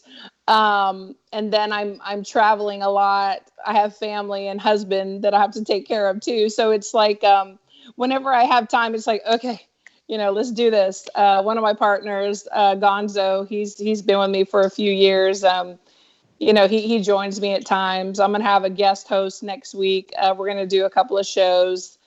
I also have a podcast on the Podatron Network. I'm just getting back to.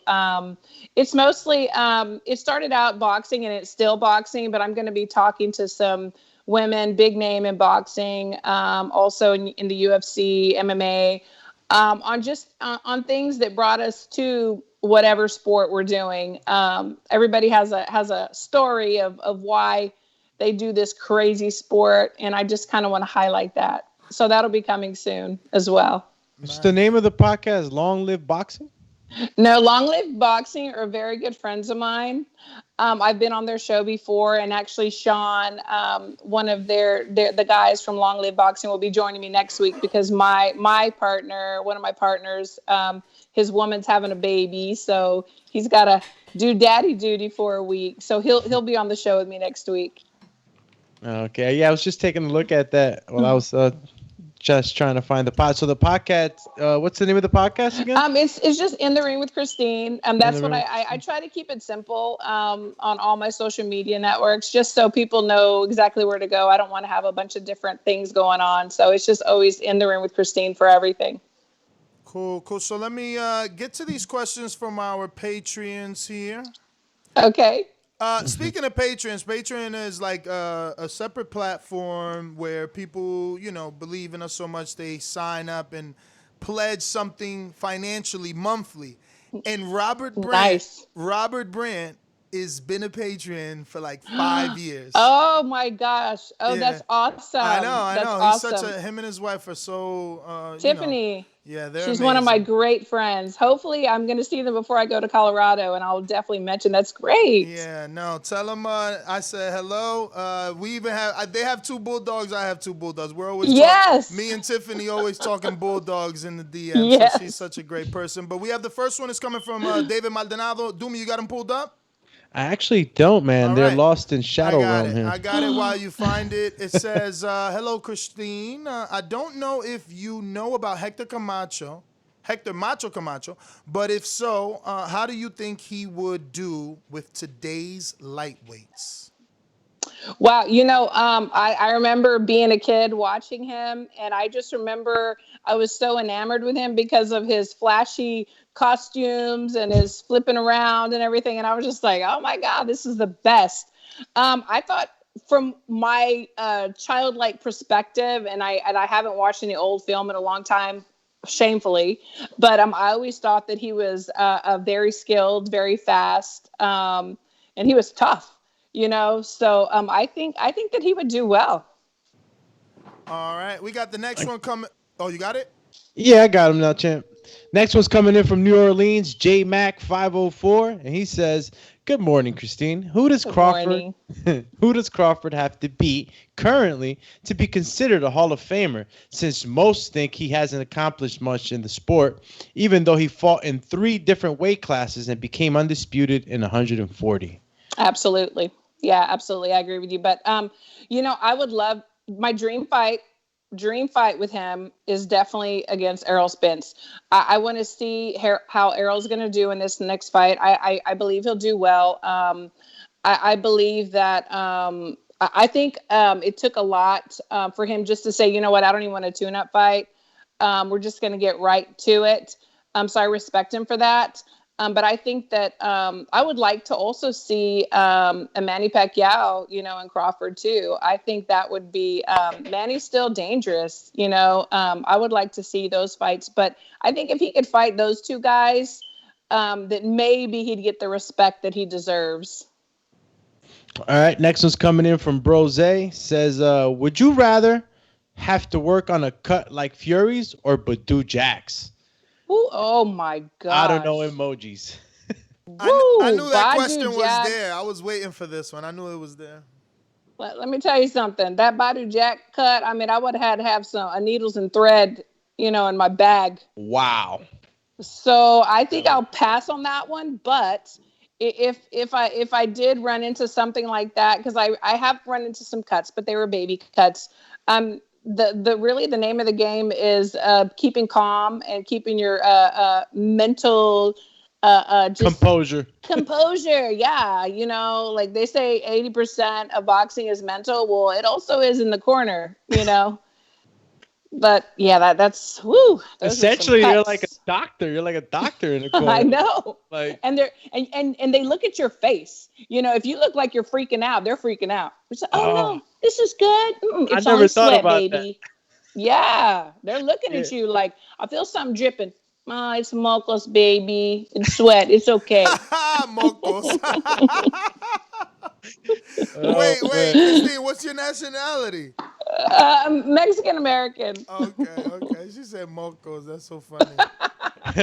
We say mocos out here, bro. Soy el jefe de jefes, señores. Next one's coming in from the UK, Christine, and this one's from Ryan O'Rourke. He says, Taylor Pursoon, who did you have? I had Taylor by 2. What's the biggest fight to make in female boxing? Yeah, Taylor. The biggest fight to make in female boxing. Wow. What sucks is that I just recently, when I started with USA Boxing, I just really started paying more attention to female boxing just because I had that personal relationship with the girls. Before I had known some world champs that were, guys before they were world champs. So I was always following the guys, and I just shamefully started paying more attention. Let me tell you a fight that I want to see again. I want to see Clarissa Shields and Hannah Gabriels again. Hannah is very strong. She dropped Clarissa. She went up to her weight. I believe that if Clarissa came to Hannah's weight, it would be a different outcome. And I'm probably going to get, things thrown at me for this. But, I interviewed Hannah not too long ago, and she had like one amateur fight. It's like, and she went straight to the pros. And for her to be able to do what she did, it just shows me that with a little bit more and fighting in her weight class, it would that would be a good fight. That's a fight I want to see again. Hannah Gabriel, and I think that was the last one. If that hasn't been refreshed, let me double check. No, you got 4 more there. Next one is from George Foster in the UK, who says, who are the top 5 heavyweight ranked from 1 to 5? I got to name 5. Are we talking about 5. Current day or all time? I'm assuming he's talking current since he's from the UK and AJ and Fury have the belts. I'm a big time Fury fan. I am. I do like AJ, but Fury, he's a whole different animal. I'm gonna go ahead and put him at number 1. And AJ, I like him, but I think Fury. I love Fury's attitude. I love his I don't give a crap He's going to fight anybody, anytime. He doesn't backpedal on his words. When he says something, he means it.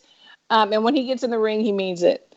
With the Deontay Wilder and fight with him, the second, it was like there was a lot of excuses, a lot of theories going on, and I just don't believe that there were things going on. We interviewed one of his guys from his camp that thought, there was something put in his water. There was a bunch of stuff, and I believe that he beat him fair and square, and he'll beat him again. I'm just gonna say Fury. Fury's number one, and the rest, they're not there yet. He's in his own mountain. He's in his own mountain. All right, next one's coming in from, I believe, TJ. And he says, would you rather see Kell Brook versus Bud over Thurman versus Bud? If so, please explain why. Yeah, I would rather see Kell Brook over Thurman. Thurman, he's just, how can I explain this without being just horrible? It's like he doesn't have any helium in his balloon anymore. He's just kind of, he's wishy-washy. He hasn't been active. Yes, boxers get injuries. A lot of times we don't even hear about the injuries. That's just something that goes on, in the locker room, and the corner knows about it, but the whole world doesn't know about it. But it seems like any little thing that happens, it's out there. And it's kind of like, okay, is this an excuse? Is it something you can't get over? Do you not want to fight anymore? If you don't, that's okay. Live your life. I know he just got married. Live your life and be happy. He just doesn't excite me. My opinion. All right. Next was coming in from Stone Bone Boxing in Colorado. And he says, peace, coach. Peace.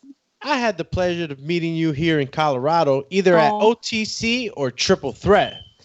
My question of the fighters in the program, who is the one? My money on O'Shea. And she got to be the funniest person I ever met. She is hilarious. She is hilarious. But there is no way I'm going to say the one. And you know that. They're all great. The girls are great. The guys are great.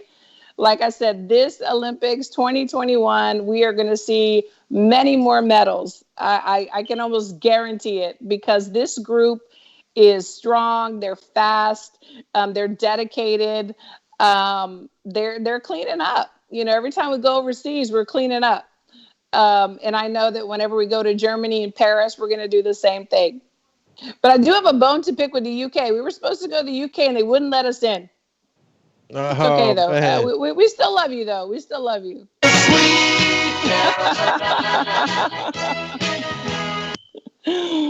And I believe, Ness, if I haven't refreshed twice, the last one's coming in from Brandon Maurice. And Brandon is from Florida, am I mistaken? Cincinnati, Brandon. Cincinnati, Ohio. Ohio runs boxing, huh? Yeah. And he says, what is the best division in boxing? The best division. It's so funny because I have friends in every, division. So I'm not going to say.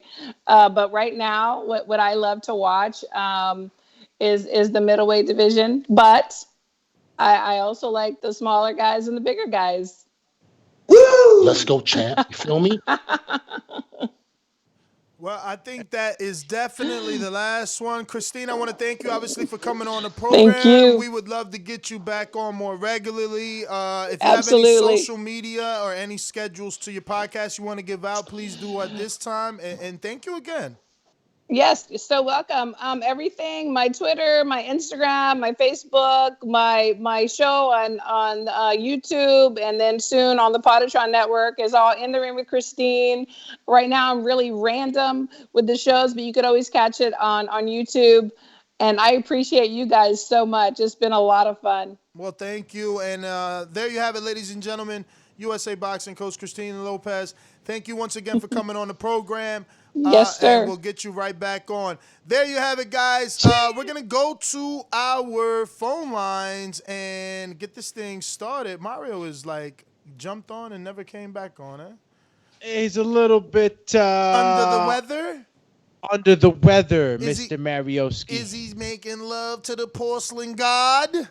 I think he might have had a fire flower that might have been a mushroom. Yeah. Let's go on out to the callers and get this thing started. Subscribe to youtube.com/theboxingvoice for the latest and greatest interviews with your favorite fighters. Remember to rate us 5 stars on iTunes. These calls are brought to you by El Camino Electrical Services, experts in electric vehicle charging stations. For consultations and turnkey installation, visit us at elcaminoelectricalservices.com.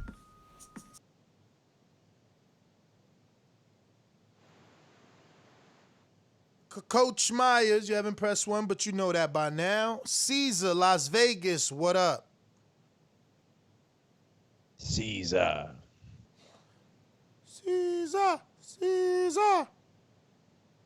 Marcus Aurelius. We're going out to someone else at the moment. I don't know. But Stupendous. What I do know is... Ain't no mandatory anymore. It's all over, Rover. I opened the door for audiences in all of sports to go back to the way it was when Jesus saying, hey, man. Well, he said don't do that one no more. How about this one? You got Deontay Wilder, who's one of the crazy... Oh, that ain't it either. El gran campeón puertorriqueño,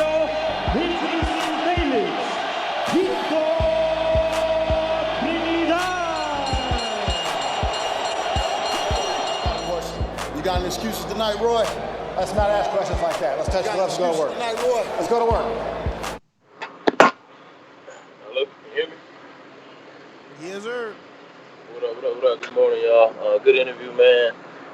She was pretty cool. She knew her boxing real well, too, which is dope.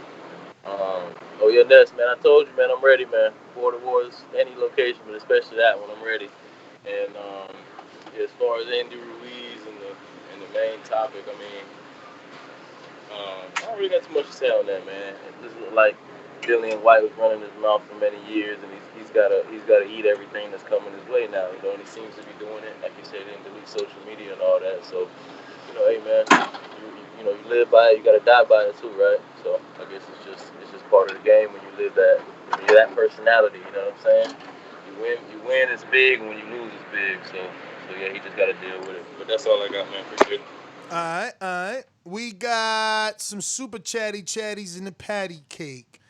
Ooh. We got CYP says Ortiz since 2016 has more KOs than White and Povetkin.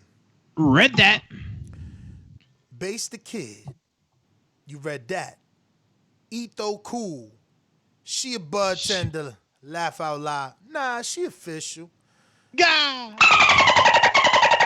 We going out to the Ring of Status in North Carolina. Josh, what up? Poppin' TBV. How my audio sound? No one knows Yeah, him. champion. Speaks no English. Yeah.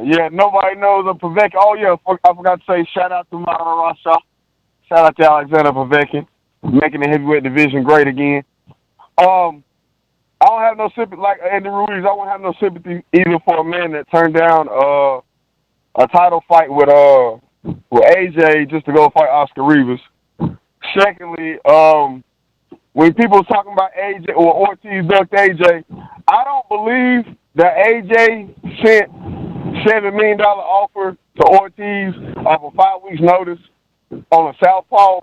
Doesn't make sense to me. I don't see AJ doing that. No way in hell. But, yeah, man, it's great to Charles Dillian Whyte. It's a great day in the heavyweight division. Keep on doing what you're doing, Andy Ruiz. I'm out. This is Rio Russian Ruski. Where's that from? All right. Mario, how are you? I don't know. How the hell I'm all are right. ya? I'm all right. Little rough start this morning, you know. Stefania. Mario. It doesn't matter what you think. Doesn't matter.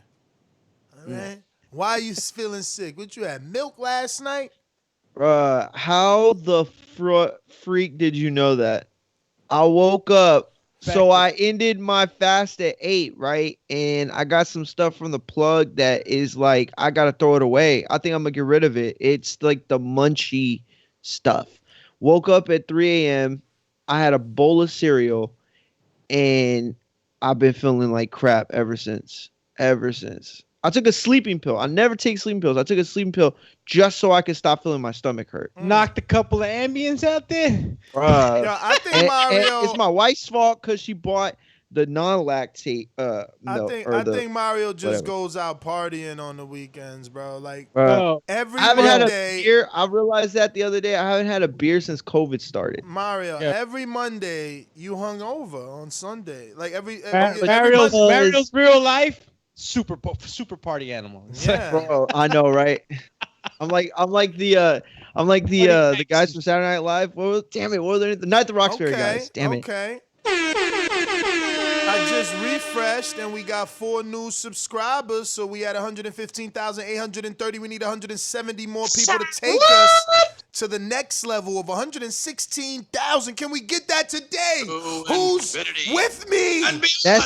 Ness said if we get to 160,000 today by Untitled, he's battling this Saturday. That's what he told me. I'll do you one better than that.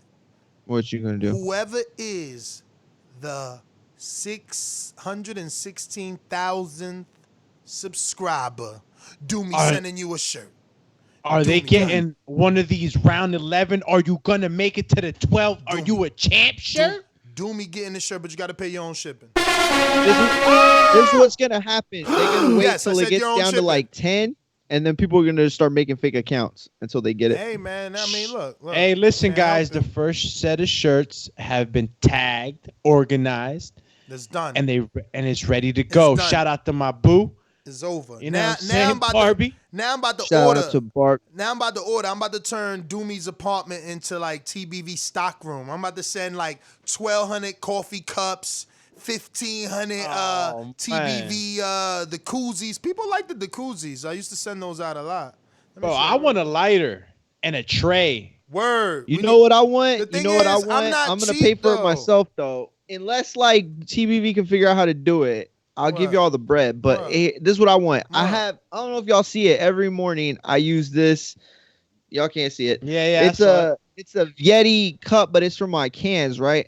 I want it wrapped because I always see people on YouTube with their logo wrapped. You know what I'm saying, on their podcast or whatever. Yeah.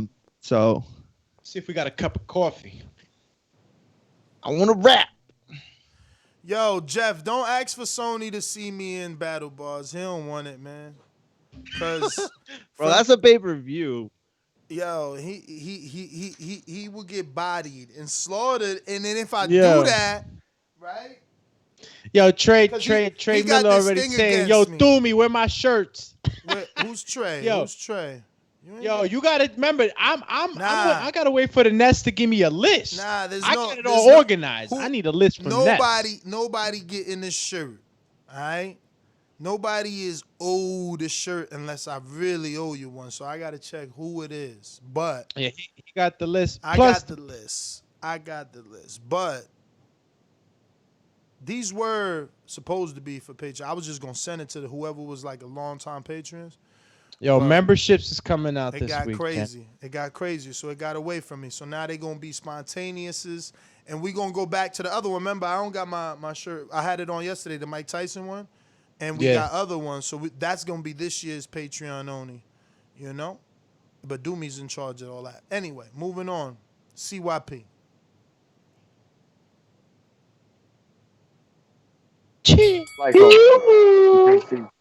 She might like one of your fighters. She might dislike one of your fighters. So she's pretty much just a boxing fan when it comes to that respect. But I do find it funny that the UK actually is happy that she rated Fury 1, but disrespected Wilder, AJ, and everybody else. Like, y'all need to get it together because we know for a fact that y'all like AJ way more than Fury. Fury doesn't even like y'all. He only tolerates y'all, and that's his own word. He didn't even want to fight in front of y'all no more. So keep up with that AJ support. Don't be leaving AJ for Fury because we know who you really like and who you really support. Ride with AJ till the wheels fall off. CYP out. Looking like we got Science, new caller. Ladies and gentlemen, making his professional debut. Yo, what's up, guys? You can hear me? Clear, champ. What's your name? Where you calling from, champ? Science from London, from origin from Brazil, but work Oh, here. Been listening in obrigado, for... obrigado. Obrigado. Yo, irmão. Brazil's still on the bucket list for me. Listen, Ness, I'm telling you, I've been listening in for a couple of years. Number of times I've heard you being in arguments with Doomy or Mario, and I'm just waiting for them to say the logical next thing, and they don't. And I've been shouting, so I'm gonna be on your ass now going forward. So keep an eye out. What's the and then logical on this, next thing? You mean just in general? Just in general, in general. But then on this week, I mean, fucking hell, guys. UK is just going absolutely crazy. I mean, we talk about a guy who stopped Bird. He dropped Chagav. He dropped Perez, Takam, Char. The list goes on. And then when you look at the broadcast, they're just referring to this whole thing as a shot from the gods, which is so fucking disrespectful. And I'm telling you right now, he's gonna kill him the same way as he did last time. Next time again, mark it. Yo, we'll mark it, but I'm gonna get you the shows where I body Ness. It happens quite often. I'm surprised you haven't caught it. Negative. We're going out to the commish, Sony.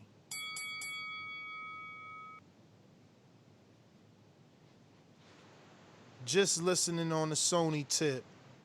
Going out. I'm gonna put you to sleep. To Steve in Chicago. No, I wouldn't. If I was Anthony Joshua, I'd go to an island and I'd move there and I'd never box again. Hey, Daddy, this a dollar beat. I drink soda, I eat pizza, I hang out with chicks all day. These fighters still can't beat me. They fighting every day, they in the gym every day. Just give me 6 weeks, and I got it. BoxingVoice.com. Yeah, can you hear me? Yes, sir. What's up, Steve? So what are we talking about? We're talking about this Ruiz and Whyte.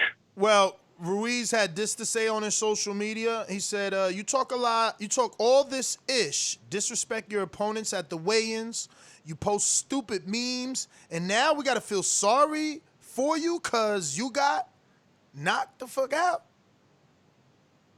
Yeah, that's basically what I told you on my first call about that. I mean, let's go. You wanted to cover for him, but I've been saying that. So, I mean, it's different for Andy because when Andy lost to AJ, you was cradling him. Dillian was attacking him personally, so he's got like a reason for this. Yeah, well, a lot of people got reasons to attack him. He talks about a lot of people. That's what I was telling you. Not just Andy, but hey, karma's a mother. Got karma. You think Andy's out of pocket for talking the way he's talking? Nope, not at all. Cut it. Stone book sale.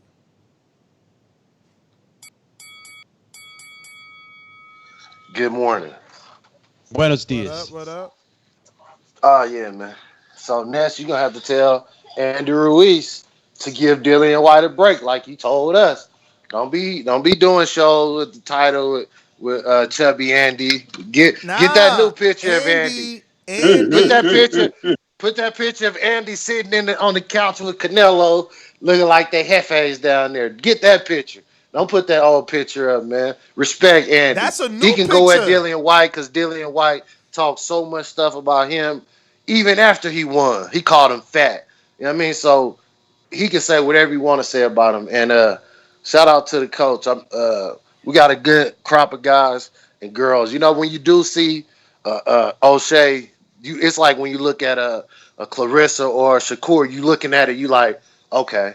Or when you look at a Keyshawn, you looking at like everything. You're looking at a package. You're looking at speed. You're looking at what you like, all right, this is going to be a champion when they 15 fights in type of fighter. And we got a few of those on the team. So, It's where Mitty at? Mitty, why y'all ducking that amateur smoke? Why y'all won't let us come in here? Y'all claiming y'all scared of Trump, but y'all just don't want to box. Y'all talking about we can't come there. Germany letting us come there. How about y'all meet us in Germany, UK Mitty? Quit ducking our amateurs. I thought y'all was the guys. Quit talking about these bum fighters fighting in Eddie backyard and talk about fighting our future champs. Let's go, champ.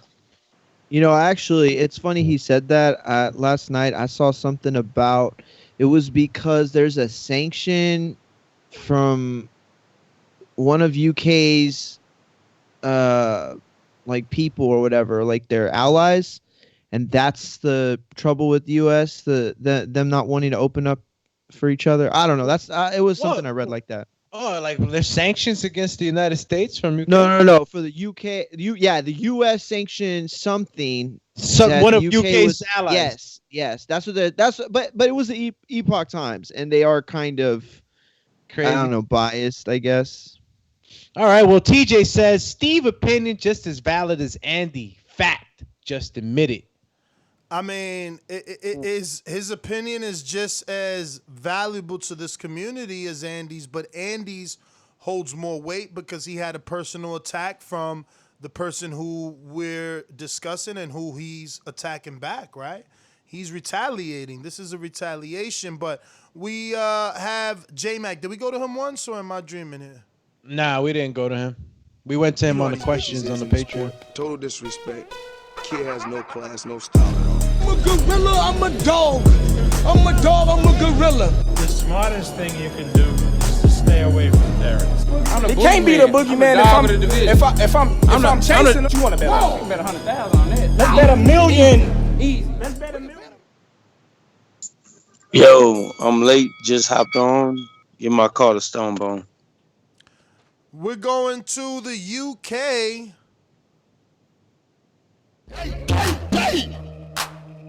To this day. To this day. Take along if you know the words. Come on.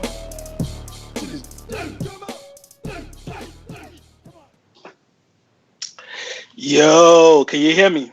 How my audio sound? What's happening, KOD? You good? Fantastic. Good stuff. Listen, yeah, I don't have a problem with White clowning anyone and anyone clowning him back. I think I said it before. If you live by the sword, you die by the sword. So that's fair game. And I think White knows that, and he's ready for whatever he is. But I think what I have a problem with is when fighters say they're happy someone else beat someone in your division.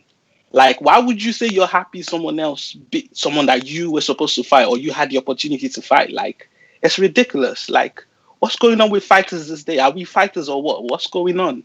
It's the same way Wilder was rejoicing that someone else, that Andy beat AJ at the same time. Like, what's going on with you American heavyweights? Like, CYP, sort your people out. This is ridiculous. Are we fighters or what? What's going on here? Why are you happy someone else in your division beat someone shouldn't you as a fighter want to put your hands on someone? What's going on here? Let's sort it out, folks. Sort it out, man. This US heavyweights out there. Yeah. What's going on with them? Sort it out, folks. That's it. No comment. Terminated. On Blog Talk 301, you haven't pressed 1, so we don't know to go to you or not. We're going to go to Majid in Florida. What up? What up? Everybody need to like the video, subscribe to the channel, and join Patreon for something. Hey, man, my outlook on it is whenever you talk trash about me, dog, man, I don't care if you trip while you coming out the ring. I'm going to be making memes, making fun, laughing, anything. So it's fair game, and I feel like if Ortiz mess around and get past Areola, why not try to mix it up with Ortiz? Ruiz beat Areola. Mix it up with Ortiz, because we know Ortiz ain't going to get no smoke from nobody else. They scared of him. Trying to talk about he an old man, but Povetkin ain't. So as far as I'm concerned, we still on that next, but that's all I got, man. Listen, obviously I didn't give my take on it, but the one thing I want to say, hopefully it hasn't been said already, it's just nice to see some ferocity out of Andy. It's just nice to see I mean, it doesn't have to be aggression. It doesn't have to be like hater. Like, it doesn't have to be anything. It's just plain and simple. It's nice to see some sort of sign of a fighting edge. You know what I mean? And I don't think anybody was accusing him of not being a competitor, but just to know that, I don't know, at least it's getting to him. You know what I mean? Like, he's got something there in the pit of his stomach that's reacting to fight back. You know what I mean? So. Yeah. Mr. CYP punch. Yo, I'm gonna one put thing you I to gotta sleep. stop doing, I gotta stop. Discounted punch price gotta go down because I'm getting called out and responded to more than some of the hosts on the show, and they get to respond for free. It's starting to get ridiculous. Secondly, when it comes down to this, you got a whole country that's still celebrating the loss of Deontay Wilder. Let's be real here. When AJ lost, America was not celebrating. Certain boxing fans were. The country of America barely even noticed that that man lost because they don't know who that man is. But in your country, your whole country celebrated. So if you want to talk about stop being happy that one man lost over the other and you didn't do it, that coming from the UK sounds so ridiculous because even now, y'all still are talking about Wilder losing. And I can go to my next door neighbor and ask him, do you know AJ was when he lost to Ruiz? They were like, who? Who? Exactly. Stop it, man. CYPL. All right. So, we got looking like Bo in Bama. Mayorga not only trying to block Lewis from getting into the ring, he once told us he knocked down a horse. Remember that? But the horse got up at 4. And he did it with his left. The president-elect of Costa Rica guaranteed him $100,000 if his promise comes true of 3 or less. Promoter Don King said he's throwing a Corvette. He says that he would like to thank God and Don King for this opportunity that he can go forward with his family and progress from poverty, you know. Yo, this shit go hard, champ. That was actually super dope. Really, Bo. You gotta start over, champ. You faded out. You got me? Yeah. Yeah. You underwater a little bit though, Bo. Go ahead, Bo.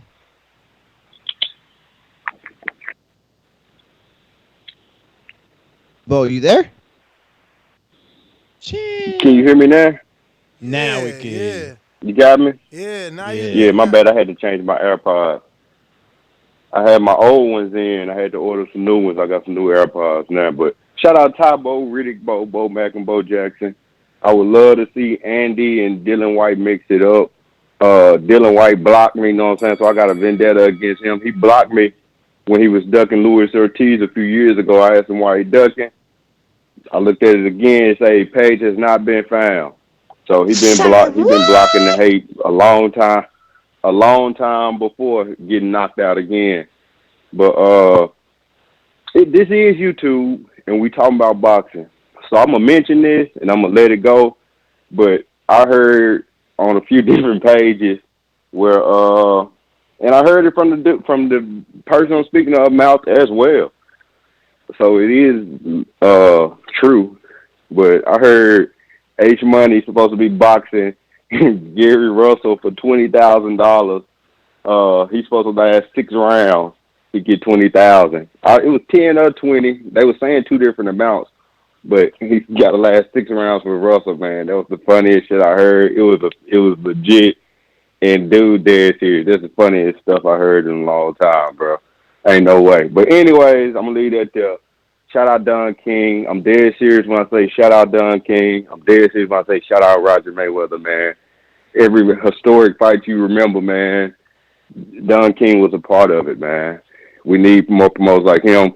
Eddie Hearn remind me of him. And it is what it is. All the promoters be ripping boxes off here and there. But Yo, now that you bring that He up, was trolling. now that you bring that up, yo, you right, man. I'm not defending White no more. I forgot he blocked us too, man. So he talk all that junk and can't take the heat. He be out here blocking people. but he talk about like how he don't, he Who he act blocked? like he blocked us. He blocked TBV. I don't even know Oh, what we I know. did. I don't even know what we did other than just talk boxing. But Listen to me. Listen to me. You know what? I'm not even gonna say it. Never mind. People just sensitive. That's what it is. let me get to Trey.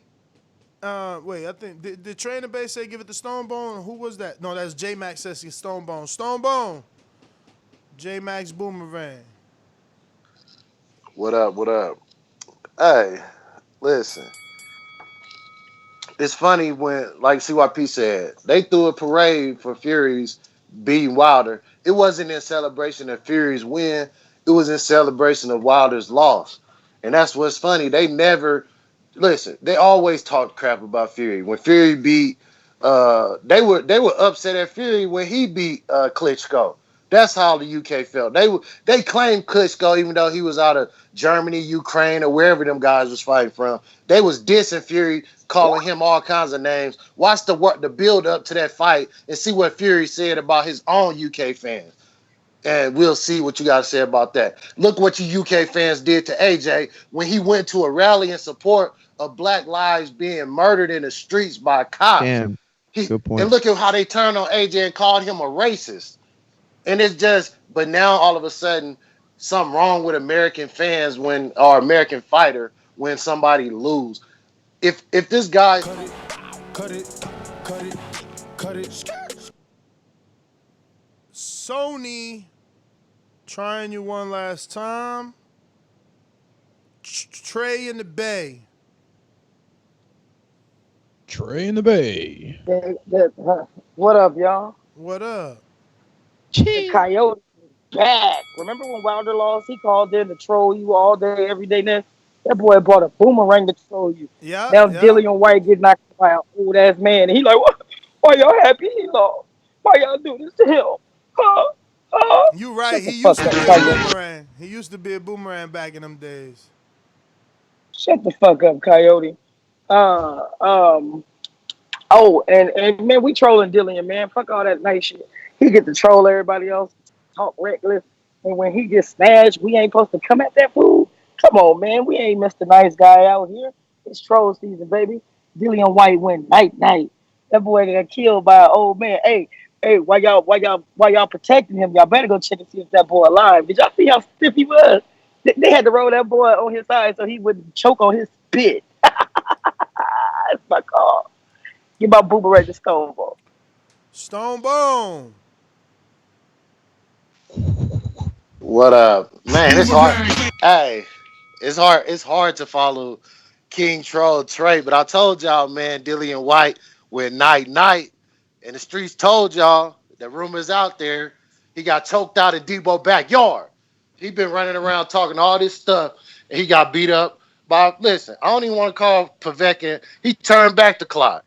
So Dillian Whyte, what you better do is stop talking. Do like Wilder, get to work. Because if you get knocked out again by Povetkin, you retire. And you always talk about all these things, but you and Povetkin do got something in common. Y'all both lost to AJ. So the difference is Povetkin knocked you out when y'all faced each other. So focus on him. Get yourself together. Quit talking about everybody else. And I just want Ruiz knock out Povetkin. Forget White. Robinski will pay you more money than Eddie will to fight him. We act like Robinski ain't richer than Eddie. We know Robinski paid off the people in Russia during the Wilder lawsuit. We know.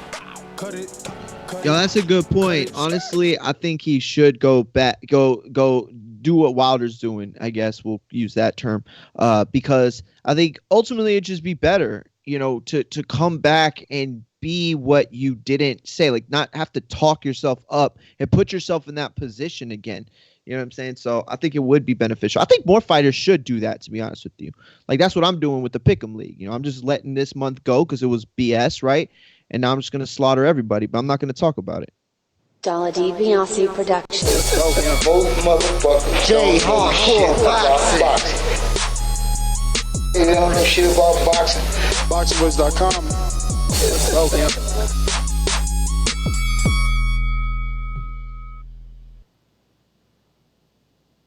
Yo, what up there, family? What's up there, family? How y'all doing today?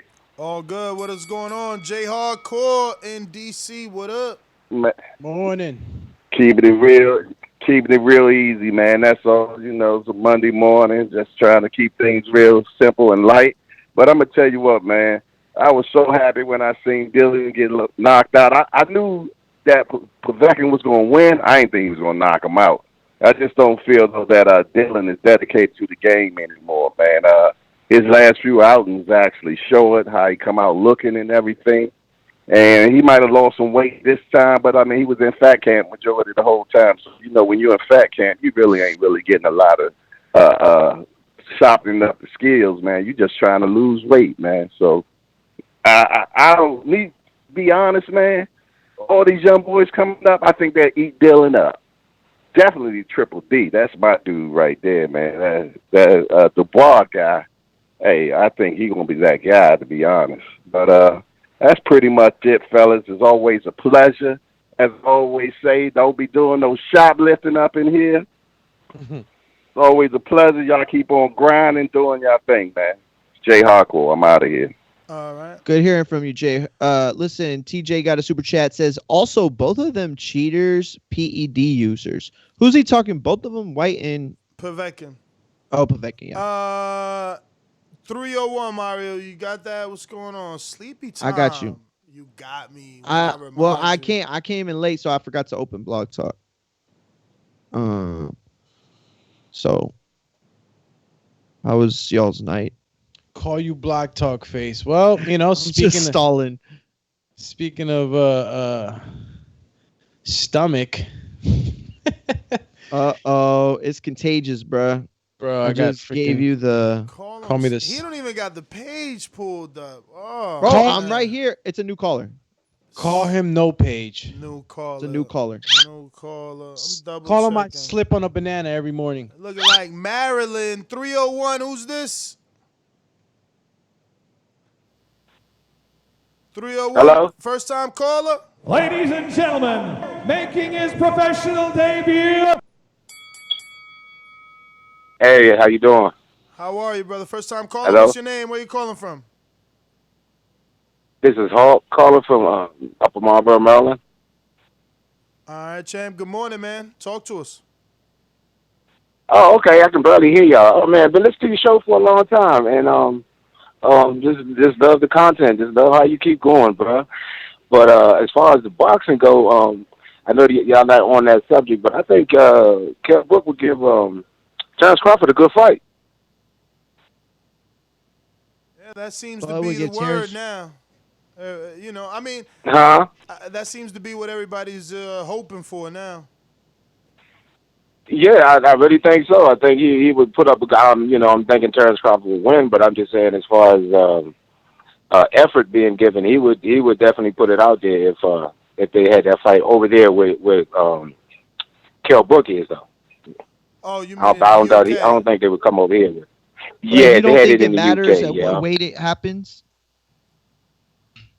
At what weight it happens? Well, I think he can still get 147. You saying it's competitive either way? Yeah, I think it's competitive either way, either at 147 or at the Terrence ain't going to 154. No, you're not. So I just think he would put up a good effort. Whereas though it wouldn't be I don't think it would be Errol Spence and Mikey Garcia fight, where he was just totally outmatched. I don't think. Yeah, that's it.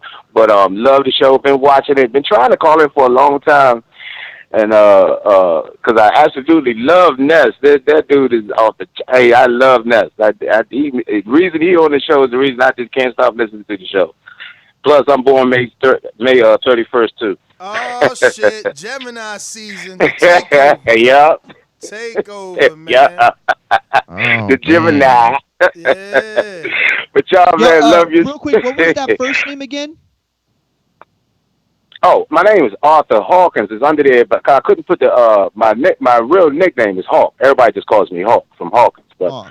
I couldn't. Hawk, yeah. you were down. Yeah, I like Hawk, that, bro. Yeah. That's a from dope Hawkins, name. yeah. Listen, I'm gonna put you in there. Next time you call, we're gonna have your name up. We're gonna have where you front. You part of the fam now. Yeah, man. Listen, man, cool. I'm trying to get into I was going. I want to get on the Patreon I and was. I the was just. betting show. I was just about to tell you that's where you need to go. If you love me, you're going to want to listen to Untitled because we talk about everything, not just boxing. And we got an Yes. episode today, man. So And today I'm telling the story that Ness has never wanted me to tell. About a certain Wait, what time is that show? 147-pounder. 7 p.m. 7 p.m. Okay.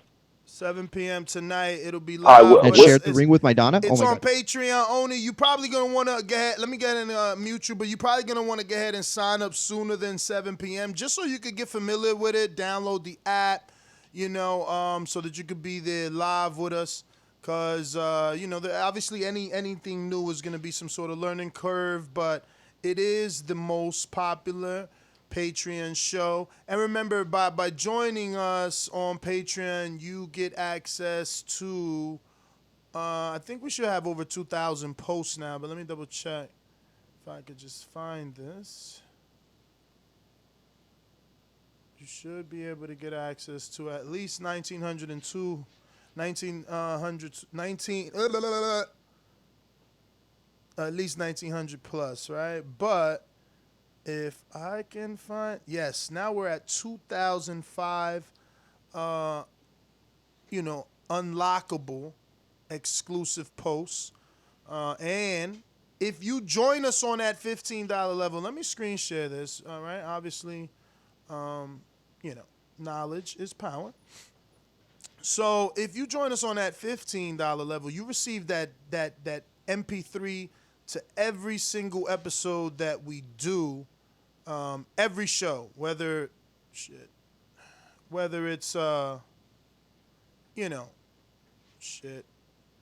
frick in hell again.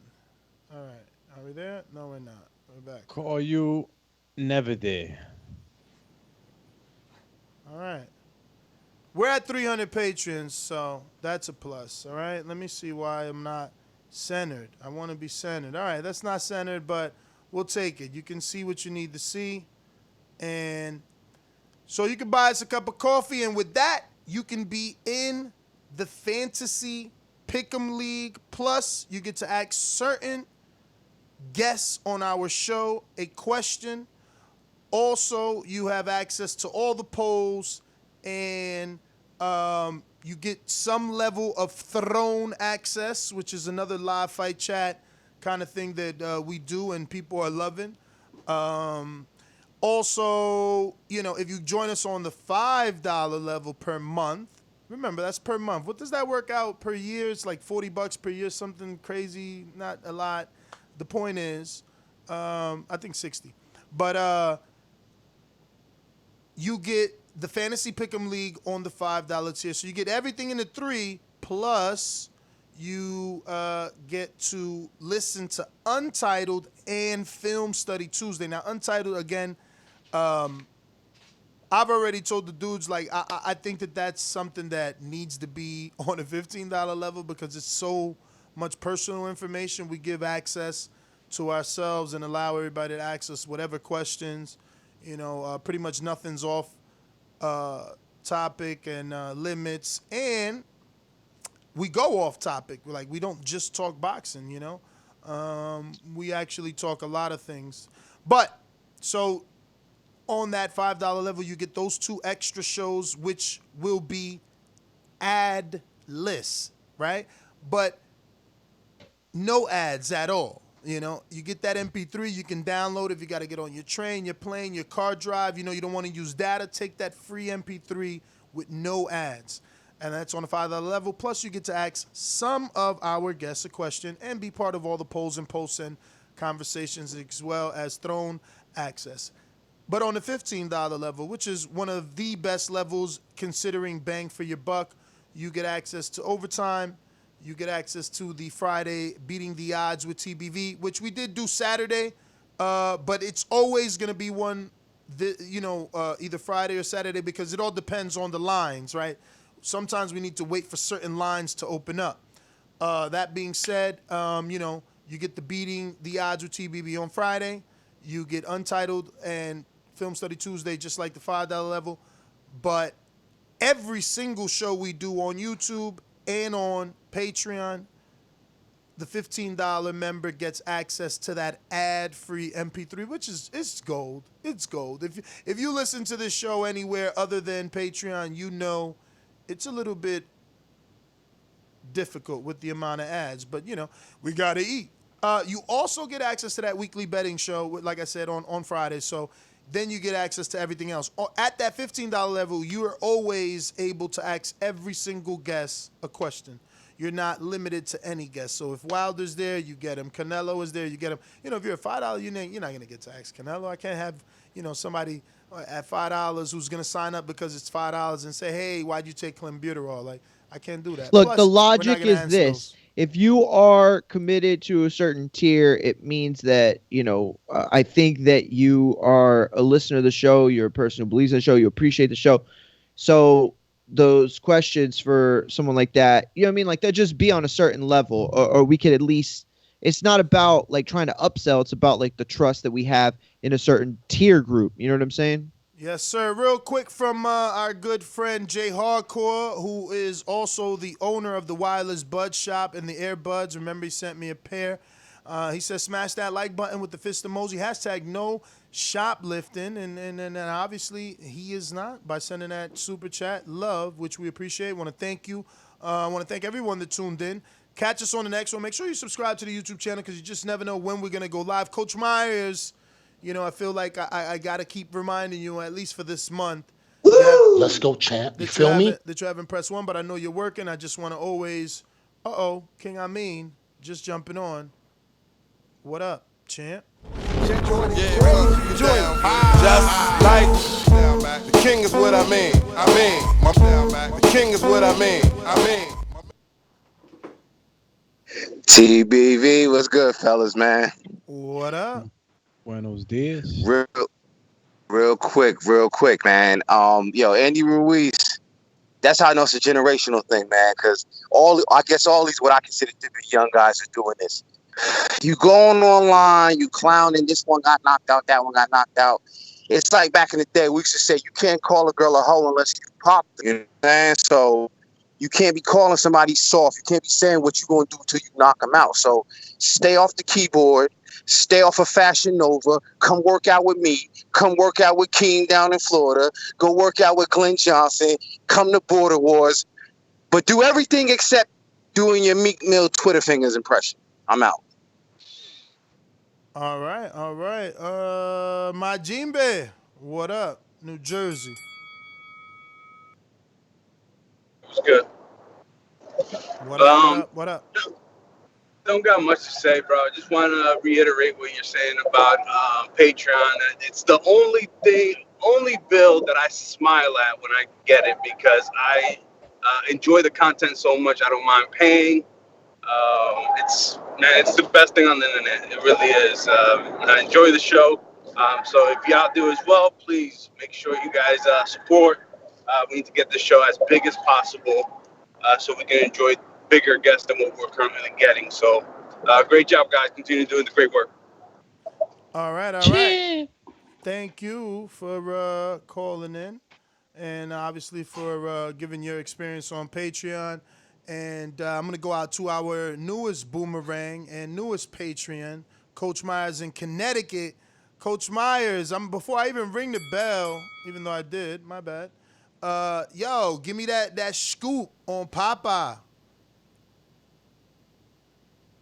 Oh, man, he's not there. Yo. Oh, there you go. What up? Yo. Hey, what's going on? Shout out to y'all. You know what I mean? I keep my work day going real relaxed. I'm out here doing demolition work, but I got y'all in the headphones, so I just listen a lot. But when y'all having Cassius Chaney on, I seen the post. But when is he coming on the show? For who? Let me see. Cassius Chaney. It's Yeah. He's September 7th because we're booked, so he's September 7th. All right, so 7th. All right, because I grew up with him. I grew up with Cassius Chaney. We're real close. He's actually training my son when he's in Connecticut for boxing. He's only 11. But as far as Andy Ruiz, I mean, it's fair game. You talk about me, I talk about you. So, I mean, it's nothing new. I mean, hopefully they could meet up in the ring eventually. But that's about it. So what was you asking me earlier, Ness? About Richard Rivera, Popeye. He's from Connecticut. If you knew anything about him. Oh, I heard of him. I don't know too much about him, to be honest. I grew up in New London, Connecticut. That's where Cassius is from, and Shelly, Shalito. So I'm real close to them. So I know them. I don't know if you heard of Brian Macy before. He used to box. Him also, Tremaine, that just lost to Mayweather's fighter. He's from New Haven. Tremaine Williams, I'm cool with him also. But I never heard too much of Popeye. No.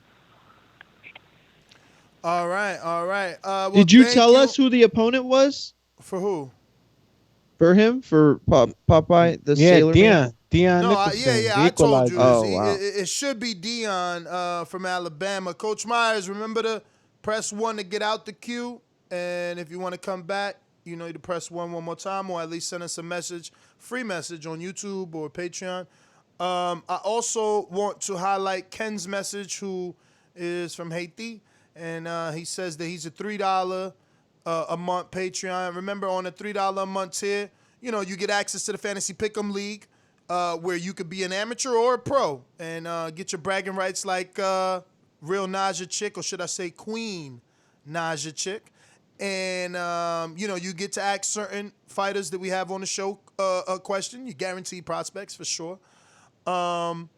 And you asked, can you upgrade? You could absolutely upgrade. You don't have to re-sign. You could just go back up and upgrade, to whatever level that you want. I strongly recommend the 15, not because we have higher than that. You want to be pound for pound, like Stainless, go ahead, be my guest. But 15 I recommend because you get every single show, and you get every single show from YouTube ad free. I think, I was a truck driver. It's basically everything but the boomerang, right? Basically everything but the boomerang and the ringer, and the mastermind and the pound for pound, But no. But I feel like the boomerang represents that. But tier. you get the perks of listening, and you're not excluded. You're not excluded from any unlockable content at the any 15. Posts, there's 0 posts that you have access. And then you get that, what I think is just I hope that a guy like Supermax is using that ad-free MP3. You understand? Because he's a truck driver. It's like no ads, bro, no commercials, man, and 3-4 hours of straight talk, no interjections. TJ with the super chat. Said also both of them cheaters, PD users. Call you repeat myself over and over and over and over. Okay, I thought you might have missed that one. Nah, I got you, champ. We got NO in New Orleans. I was about to say North Carolina. New Orleans, what up? Ladies and gentlemen, I'd like to introduce to you a young fella, and he comes from the Magnolia.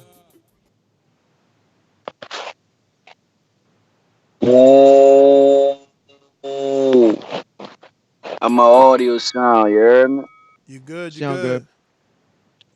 Alright, that's what's up. That was up. So the show about Andy Ruiz, what he bag online stunt look like, huh? What he got? He got the diamonds on with the Rolex. He got the top down. What's that? I mean, he living life, but he came at White. You know what I'm saying? He like, yo, you talked all that ish, disrespect your opponents at weigh-ins, you post stupid memes, and now we gotta feel sorry because you got knocked out. Man, get the F out of here. Oh, nah. We don't know. Just like when Broner fell through the ropes, like y'all, we gave it to Broner, we gave it to everybody else.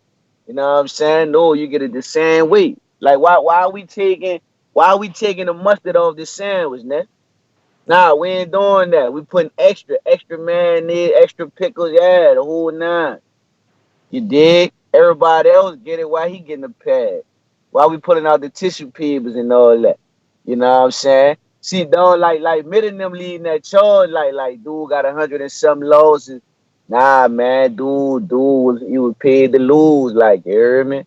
I'm not getting paid to lose. Like before I lose 100 times, next I'm gonna pull a pistol out and start. Skype ain't like that type of talk. He reset it, y'all. I But got him, bro. that was the last caller. There was a boomerang from my Gene bed, but I don't feel bad. I'm gonna actually wait because we got to shout out No West Fly Zone, who said he signed up for the year. So I wonder. Let me see, because I know Roy. Oh, you could pay in advance for everything for the whole year? Yeah, you can. Now you can. That just came out. It's something they just Does it lower the price at all? It doesn't.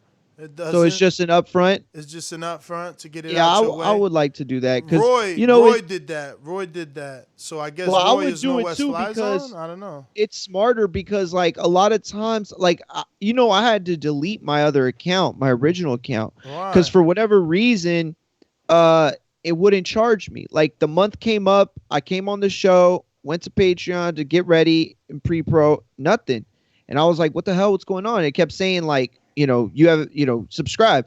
So I kept hitting it. Like, bro, I was like worried at some point you were gonna hit me up and you're like, hey, you paid 50 times $15 and so yeah, I had to delete the entire thing, start a new Patreon, and I used the same exact card. It was weird. It was just weird. But anyway, I say that to say that it's probably better to just do it up front. Shout out to Ken. We'll be looking to give you an official shout out with bells and whistles. He says he's going to be upgrading to the 15 because he says he spends that on Super Chats weekly. So let me upgrade you. Shout out, man. Damn, yeah, Doomy, you might have to get that. Even though it's a Beyonce, they might be looking at you sideways, but it's like, hey, rather you play it. That's Queen Bee, dog. Rather you play it and they look at you sideways and it be part of the show. You can't look at me sideways when I play the Queen chant. When you play Queen Bee, ain't nobody looking sideways. Didn't someone already super chat telling you stop playing Nicki Minaj? Nah, yes, never. They did. Yes, hey, they did. Hey, super Doomy, did you hear? Did you hear the show last night when a super chat came through that was like, it was that hot topic type of like it was very specific type. You get what I'm saying? Yeah. And that was like, yo, Mario, handle that. He had it up in front of him. Didn't want to read it. Handle that. He goes, hey, Mario, handle that. So it's like the hitman and shit. I know. Real quick on the live, we got Roy who says that YouTube memberships are better. Yeah, we're just waiting for Doomy to finish up, and we will have the ability to grant specific Patreons, YouTube membership access so that they don't have to pay twice. So it's all gonna be uphill, man. We're just working hardcore. Membership tiers on YouTube are gonna be, there's gonna be more membership tiers on YouTube than there is on the Patreon. So and truly, like, the YouTube is gonna give you, like, if you're already a Patreon and Doomy gives you that membership access because you're already a patron, like, you're gonna get a little bit more because YouTube gives you the ability to do a little bit more in terms of interaction and engagement with the show, with the live show. So, for those who love chatting, you're gonna love it, even more because, emojis, stickers, badges, levels, things like that. And things are definitely and members only, much members better. only. I can't wait for that. That's what I'm. That's what I want to be doing. Because that's what I don't like about Patreon. Excuse me. I don't like the way the Patreon does their unlockable content as much as the way I like members only, or at least the way I envision it in my head. I'm hoping that, like, a members only thing, all our followers get to see, and then they just have to try and gain access Be a member, to it. yeah. Answering UK Rob, who says that we should start a Discord. We probably will in the future. Right now, we have this thing called Throne, which our community really loves, and it's an open conversation and chat platform where we also can live stream. So I love it too. They could actually post this show in Throne right now and watch it there and chat there because they prefer it. And we could also receive super chats there. I just don't think anyone knows yet, but we can. So you can try if you want to run a test. Steve got the boomerang from 704. And we got my Jinbe with a boomerang too. So preparation, fellas. Preparation. We're going out to Steve in Chicago. Yeah. Yeah, NO gets the call of the day for me. He pretty much summed up your topic. But hey, man, this is for all the Josh Taylor fans out there beating the drum for him. I don't know if you guys caught Ramirez's post-fight interview. He said he wants to go to the UK. He's going to the UK, and he will take him on. So I don't think he thinks that he's going to get bashed by him. What do you think about that? He said he's ready and available, and he wants the fight to be in the UK. Who? So how about that? Who? Ramirez. He said he wants it. With Taylor? You know, Steve, Yeah. the one Yeah, thing but I'm worried Steve, he's about, just did you see talking, that man. the WBO's tripping about having to give Taylor another mandatory after his next one? No, I didn't Did see you that. see that?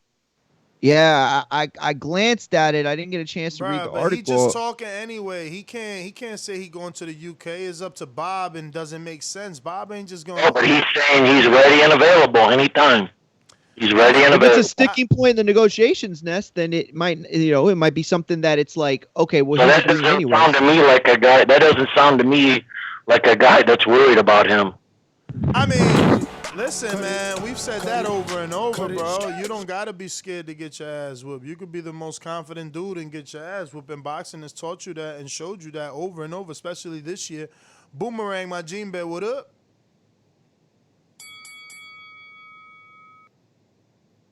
Boomerang. Vamos, campeón. If you weren't in the top 3, y'all some trash pickers. Y'all don't have the mental fortitude to pick winners. Y'all don't know anything about this game of boxing. Y'all chumps. Y'all trash pickers. Get your shit together. We coming for y'all. First place, top 3 at least minimum. If not, y'all bums. Later. Yo. Damn, my G-Man. Wait. How are you going to come, bro? But wait. How's yo. he even gonna say that? Because you're not top 3, bro. You and me in the same place. So I guess you meant to say. Nah. Pros, First of all, pros, we all pros, in I'm the top same 3. place. Pros, I'm all top lost. 3, all right? Pros, you top 3, bro. I gotta check that out. I gotta check that. Check that out, B. Check that out, B. Winners over here only. And I missed the Crockett fight. I missed the Crocker fight too, though. Like that ain't no big deal. I missed that too. I missed that and the Horn fight. I bet you ain't missed the Horn fight. Carroll fight. Listen to me. You lost just like Mazembe lost, fight, just right. like I lost. Look, I got. Okay, you are top 3. You are. He's number 3. Okay, respect. You ahead of me. Respect. I'm not like Mario who disrespects his elders. Like you ahead of me. You got seniority, bro. Mario out I here. didn't disrespect you my out here elders. losing. My elders are Carlitos, Doggy, you out here losing. Naja You out and here that's losing and talking smack. You behind us, dog. You behind us. What you mean? Yo, listen to me right now. I'm top 4, and my Jinbe is 4-2. Okay, he's number 4. Yeah, I lost 2. He's number 4 in the. Look, I don't care about the money. Y'all care about that. He's top 4 in the real one, the one with over 110 players. Shinobi. We 4. Bro, remember that scene? Remember that scene? Remember that Bring scene? that Listen, remember that scene from Rocky with Tommy when he was like, "Yo, bro, we were supposed to be like this." When Rocky tells Tommy that, supposed to be like this, Tommy. That's how me and my Jinbe is. We like this on number 4. Where you at again, bro? You making all these faces. You like a number fucking 3 or some shit. And I'm talking about 3 from the top of 120 or whatever. Yo, you last. Let me tell you what's gonna happen. I'm gonna beat the whole TBV community, right? Bro. They're gonna put me on the pedestal. Then I'm gonna go. You know what? I'm gonna go to barbershops community. I'm gonna beat that community. Then I'm gonna go to what's his name? Honcho Boxing's community. I'm gonna beat Honcho. I'm gonna take on all of you two. But Mario, this is what I'm trying to tell you. This is what you do best. You just be talking that game. You know what I'm saying? Like you gotta actually win right now, and you ain't been doing that. You're right. bro. You had 2 more right picks than me. 2. Yo, guys, I think you need to hit the alarm. I got a super chat. First of all, we do got to hit the alarm for. And has upgraded. We got to hit the alarm first for Dennis and Christian Camillo. Man, shout out to Camillo. You've been rocking out with us for so long. They just joined the Pro League for September. Not like Mario, who's yet to announce his pro debut. Okay. Listen to me. I already told you. I got the press release set for tomorrow to come out.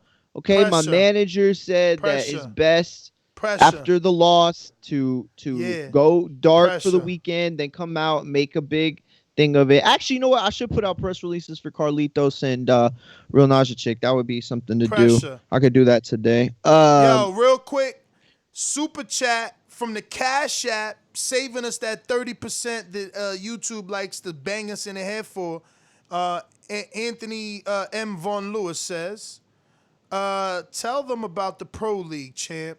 Reset for September. So, yeah, make sure you let the world know that the league resets every month.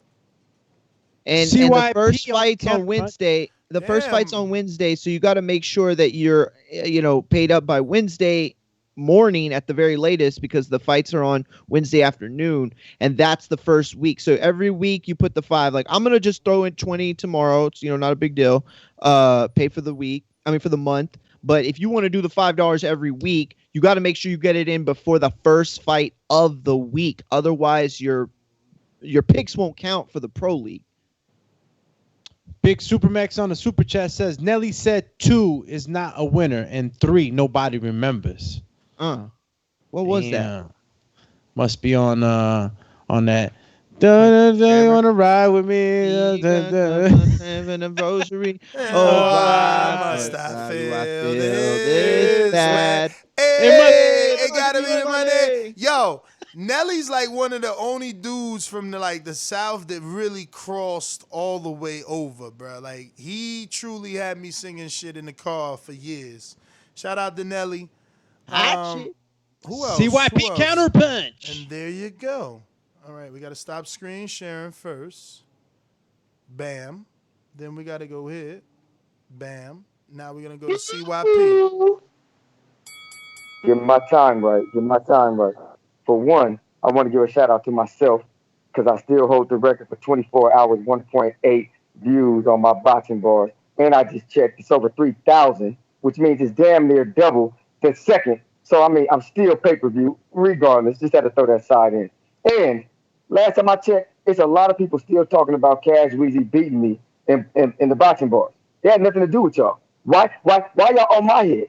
Is it because I talk so much trash and y'all happy that somebody else beat me, but you didn't? Come on now, UK, you sound stupid.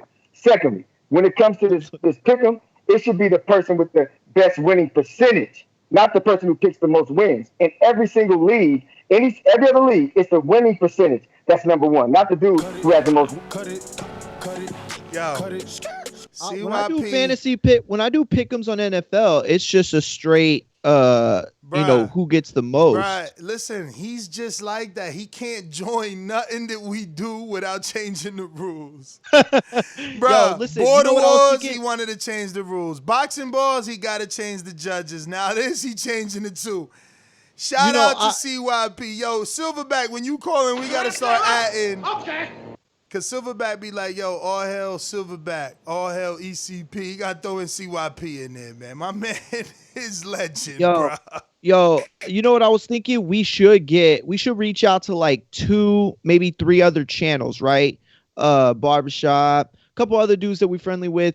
And we should do our community versus their communities, right? We'll all get our Patreons to vote on specific winners, the same thing we're doing now in-house, except we show everybody that TBV's communities got it on lock. We need to get this down pack first. The Monday. No, you're right. That was just an idea. We got to get the Pick'em League. It's still, we still getting complaints. We just added a new committee member. Shout out to Steve in Chicago. Shout out to Steven who just pledged. Let me see. Is Steven a new? Oh no, Steven's been there. He's just back. Shout out to post-COVID relief and you being okay, champ. We're going ahead and ring the alarm. Steven was already a patron since 2017. Just repledged, so shout out to you. Yeah, man. I don't see what you said, Doomy. I don't think it took place yet, but when it does, we will definitely congratulate and appreciate Ken. We went to my gym bed. He came in talking crazy like me and him ain't ranked 4 together. We went to Tracy. If you upgrade this month, is it today? Whoa, are we in September 1st? Tomorrow's the 1st. All right. So will it show up tomorrow or today? What are you talking about? No, because Ken said he did upgrade. I mean, well, it should show up in my notifications. I'm saying so. I mean, maybe he's a different name on the back end. I don't know. I don't see anything just yet. I see Roy is the one. I mean, you saying upgrade? Yeah, but I don't see Ken being upgraded yet. And the only one who paid for the year so far is Roy since it came out. I do see that, obviously 704 is upgraded, but that was on August 24th, becoming the boomerang status.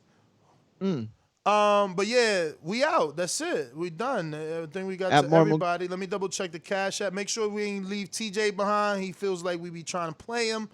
Mario, did you speak of the Pro League resetting monthly? Yeah, we did talk about it. I'm going to say 2 things about it. One, it does reset monthly. However, the Amateur League is an ongoing thing. And maybe that would be best for percentage at the end of the year, just so people don't get so far out of place. But, well, I don't know.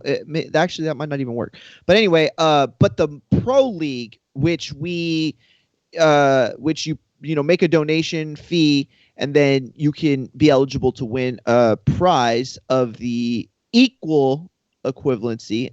And we're resetting. So it starts this Wednesday. Okay, guys, that's when the first fight for this season, September, starts. And it's Akeem Ennis-Brown fighting Philip Bose. This week is a little soft in terms of fights to pick from, so they did their best. They got the co-main event of the Jamel Herring fight, along with the Jamel Herring fight. And then, obviously, that's for this week. The Kavalauskas fight is not up because that's next week. So we're taking it week by week. Anthony Yarde, I'm sure, will be on that one as well. Jose Pedraza probably. Actually, that'll probably be the third week. But so it's, it resets fully. And I do want to mention this because a couple people hit me up on IG and were saying, oh, well, can I just pay the fee to be part of the pro? Listen to me. This is a Patreon-only thing, and this is free to the Patreons that are eligible within the tier. Okay, no, listen, that's you what just this gotta is. be the This $3 tier. So exactly. So this is what I'm saying. It's like it's not a thing that we're doing. It's like to pay. Like this is about Patreons and rewarding Patreons for what I mean. Like this is just a Patreon perk. So, no, you can't come just pay the money to try to beat Ness or beat me or beat Doomy or whatever. Yeah. You have to be a Patreon team. Part of the community. Exactly. You got to be part of the community. This is a community thing. And, we all have fun. Like, look, everybody supported Naja last night. Everybody's supporting Carlitos. Everybody giving proper due. I know when I win, that everybody's going to be cool, good to me. Casual Baz, let me interject there. He's saying, is it $20 prize or entire bet? It's the kitty per month value. Wink, wink. All right? Listen. Carlitos, talk to Carlitos. If you got him, you follow him on IG or Twitter. Man. Talk to him. He'll explain exactly what we're doing and at the lightning speed that the gift travels. Exactly. So the gift is very boom, boom, boom, and it's the $20 for the month. It's $5 per week, $20 for the month, and it all goes into a pot, and then whatever that pot is, you will get your dream gift. It's your dream gift. If you win, you get whatever you want as a gift. because we're psychics, maybe? No. Cause you gotta get face. And real quick, Listen, it's hard to wireless butt explain, shot. and if you were a Patreon, you wouldn't need to be explained because there is rules for the TBV Pick'em League, and you can just read that, and it's like boom, you know already what you got to do. Yeah, wireless butt shop Airbud says, smash the like button. Respect emoji. Oh, that's what's his name? So he's just gonna continue to repeat all the ones I read and be late. And Ken, I didn't even hear you say that one. I didn't hear you say that. Shout out to Doomy. No, that's the second one, yo. So shout out to Jay Hardcore. That's the second one. Same thing, except this one doesn't say hashtag no shoplifting. Oh, and he just texted me and said, yo, we gonna give away a free pair of wireless. Hold on a minute. Buds. Wirelessbudshop.com earbuds. So whoever doesn't want to wait, matter of fact, Jay, let me get that pair. Send it to me whenever. If you want me to cash app you the shipping, I'm down. We gonna make that this month. If it gets here in time, we'll make it this month's part. It's also, not only is it the whole kitty, but the winner also gonna get these free white. I hope it ain't the pros, man, because you ain't give me no pro. I want them new pros, man. He already got the pros in production. But yeah, the winner of the Pick'em League gets it too. That's how we doing it. We love our patrons that much. Intrigue got a good idea of how we. You know what? I'll just talk to Mitty and Joe and Steve about it. But if y'all see his comment, that's smart. I do like see it. a super chat from DBX who says, catch you tonight, joining Pro League today. Shout out. And listen, think about it, gentlemen. The bigger the Pro League gets, the bigger the pot. The bigger the pot, the happier the winner. It's simple as that. Nothing else you needs missed to Ken be Stone said. on the super chat. Yeah, you missed Says, Ken Stone. Batter Up, the best Nelly song of all time. How did that one go? STM. Batter Up. Yeah, hell yeah. I love that song. Yeah, yo, that was right when I was definitely playing not baseball. the lyrics, man. Next time, Google, because Batter Up. What was that? That was not the lyrics. Come on, Bruh. man. You don't remember that You song? a rapper, dog. Batter Up. That's all you know? Like, that ain't even a... I mean, yeah, that kind of was all I knew. It was like, you don't remember? It was like, welcome, ladies and gentlemen. No? Ken said he joining dying as well. up here. All right. Remember, if you're going to use PayPal, which I think my PayPal is like PayPal me at the Boxing Voice. But if you're going to use PayPal, remember to add the 3% fee or send to friends and family. Because if you do not send the whole 5 or even 20, your money doesn't go towards that week of picks. So don't be crying. And remember, don't just listen to the show and take it as your rules. If you're a Patreon, go find the post. Click on the tag, Fantasy Pick'em League. Look for the rules and read them. Digest them. Don't blame anyone for not winning because, you got to be a winner, not us. Yeah, Ken says, where's my bell and whistle, Ness? I mean, LOL. I gotta see. Let me see. I'm refreshing Patreon. This was how the Nelly song went. It was the fish don't fry in the kitchen. Oh yeah, I remember that. Beans don't burn on the grill. That was it. Bama Bo said, I am number one. That's the song. See, I see Ken now has pledged. So you didn't upgrade, champ. I don't know. I mean, I guess it normally tells me when you upgrade, but it shows you pledging 15. So, but you still get the bell because that's what's up. Listen, Ken, take advantage of the MP3. You're gonna love us for that. Believe me. You don't know how fantastic of a gift that is until you actually do it. And realize, like, wow, no interruptions. But shout out to Ken and shout out to Ito Cool, who also joined us on Patreon. Let me get a quick one here. Listen, once upon a time, we got to 348 patrons. COVID happened, shit happened. We lost some people, shit shook up. We're back and we're giving you consistency. And we're officially at 302 Patreons supporting TBV.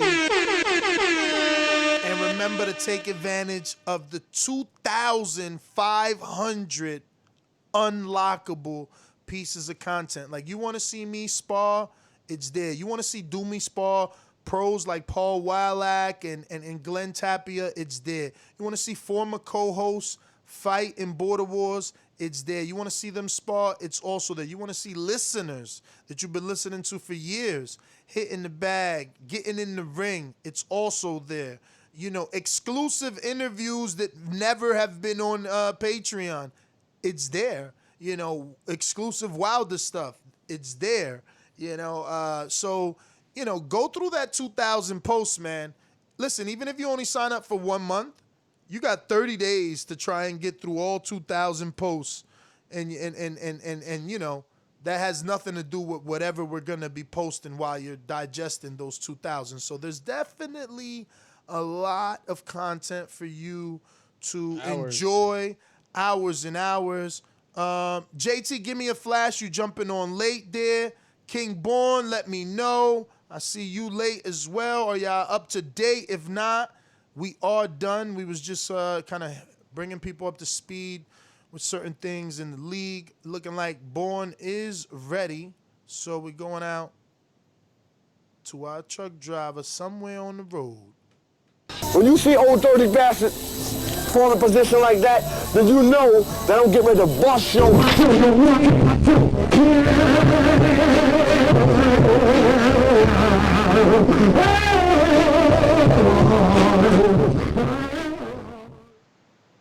Hey, yo, what's going on, guys? Good morning. Yo, this Pick'em League is getting out of hand, man.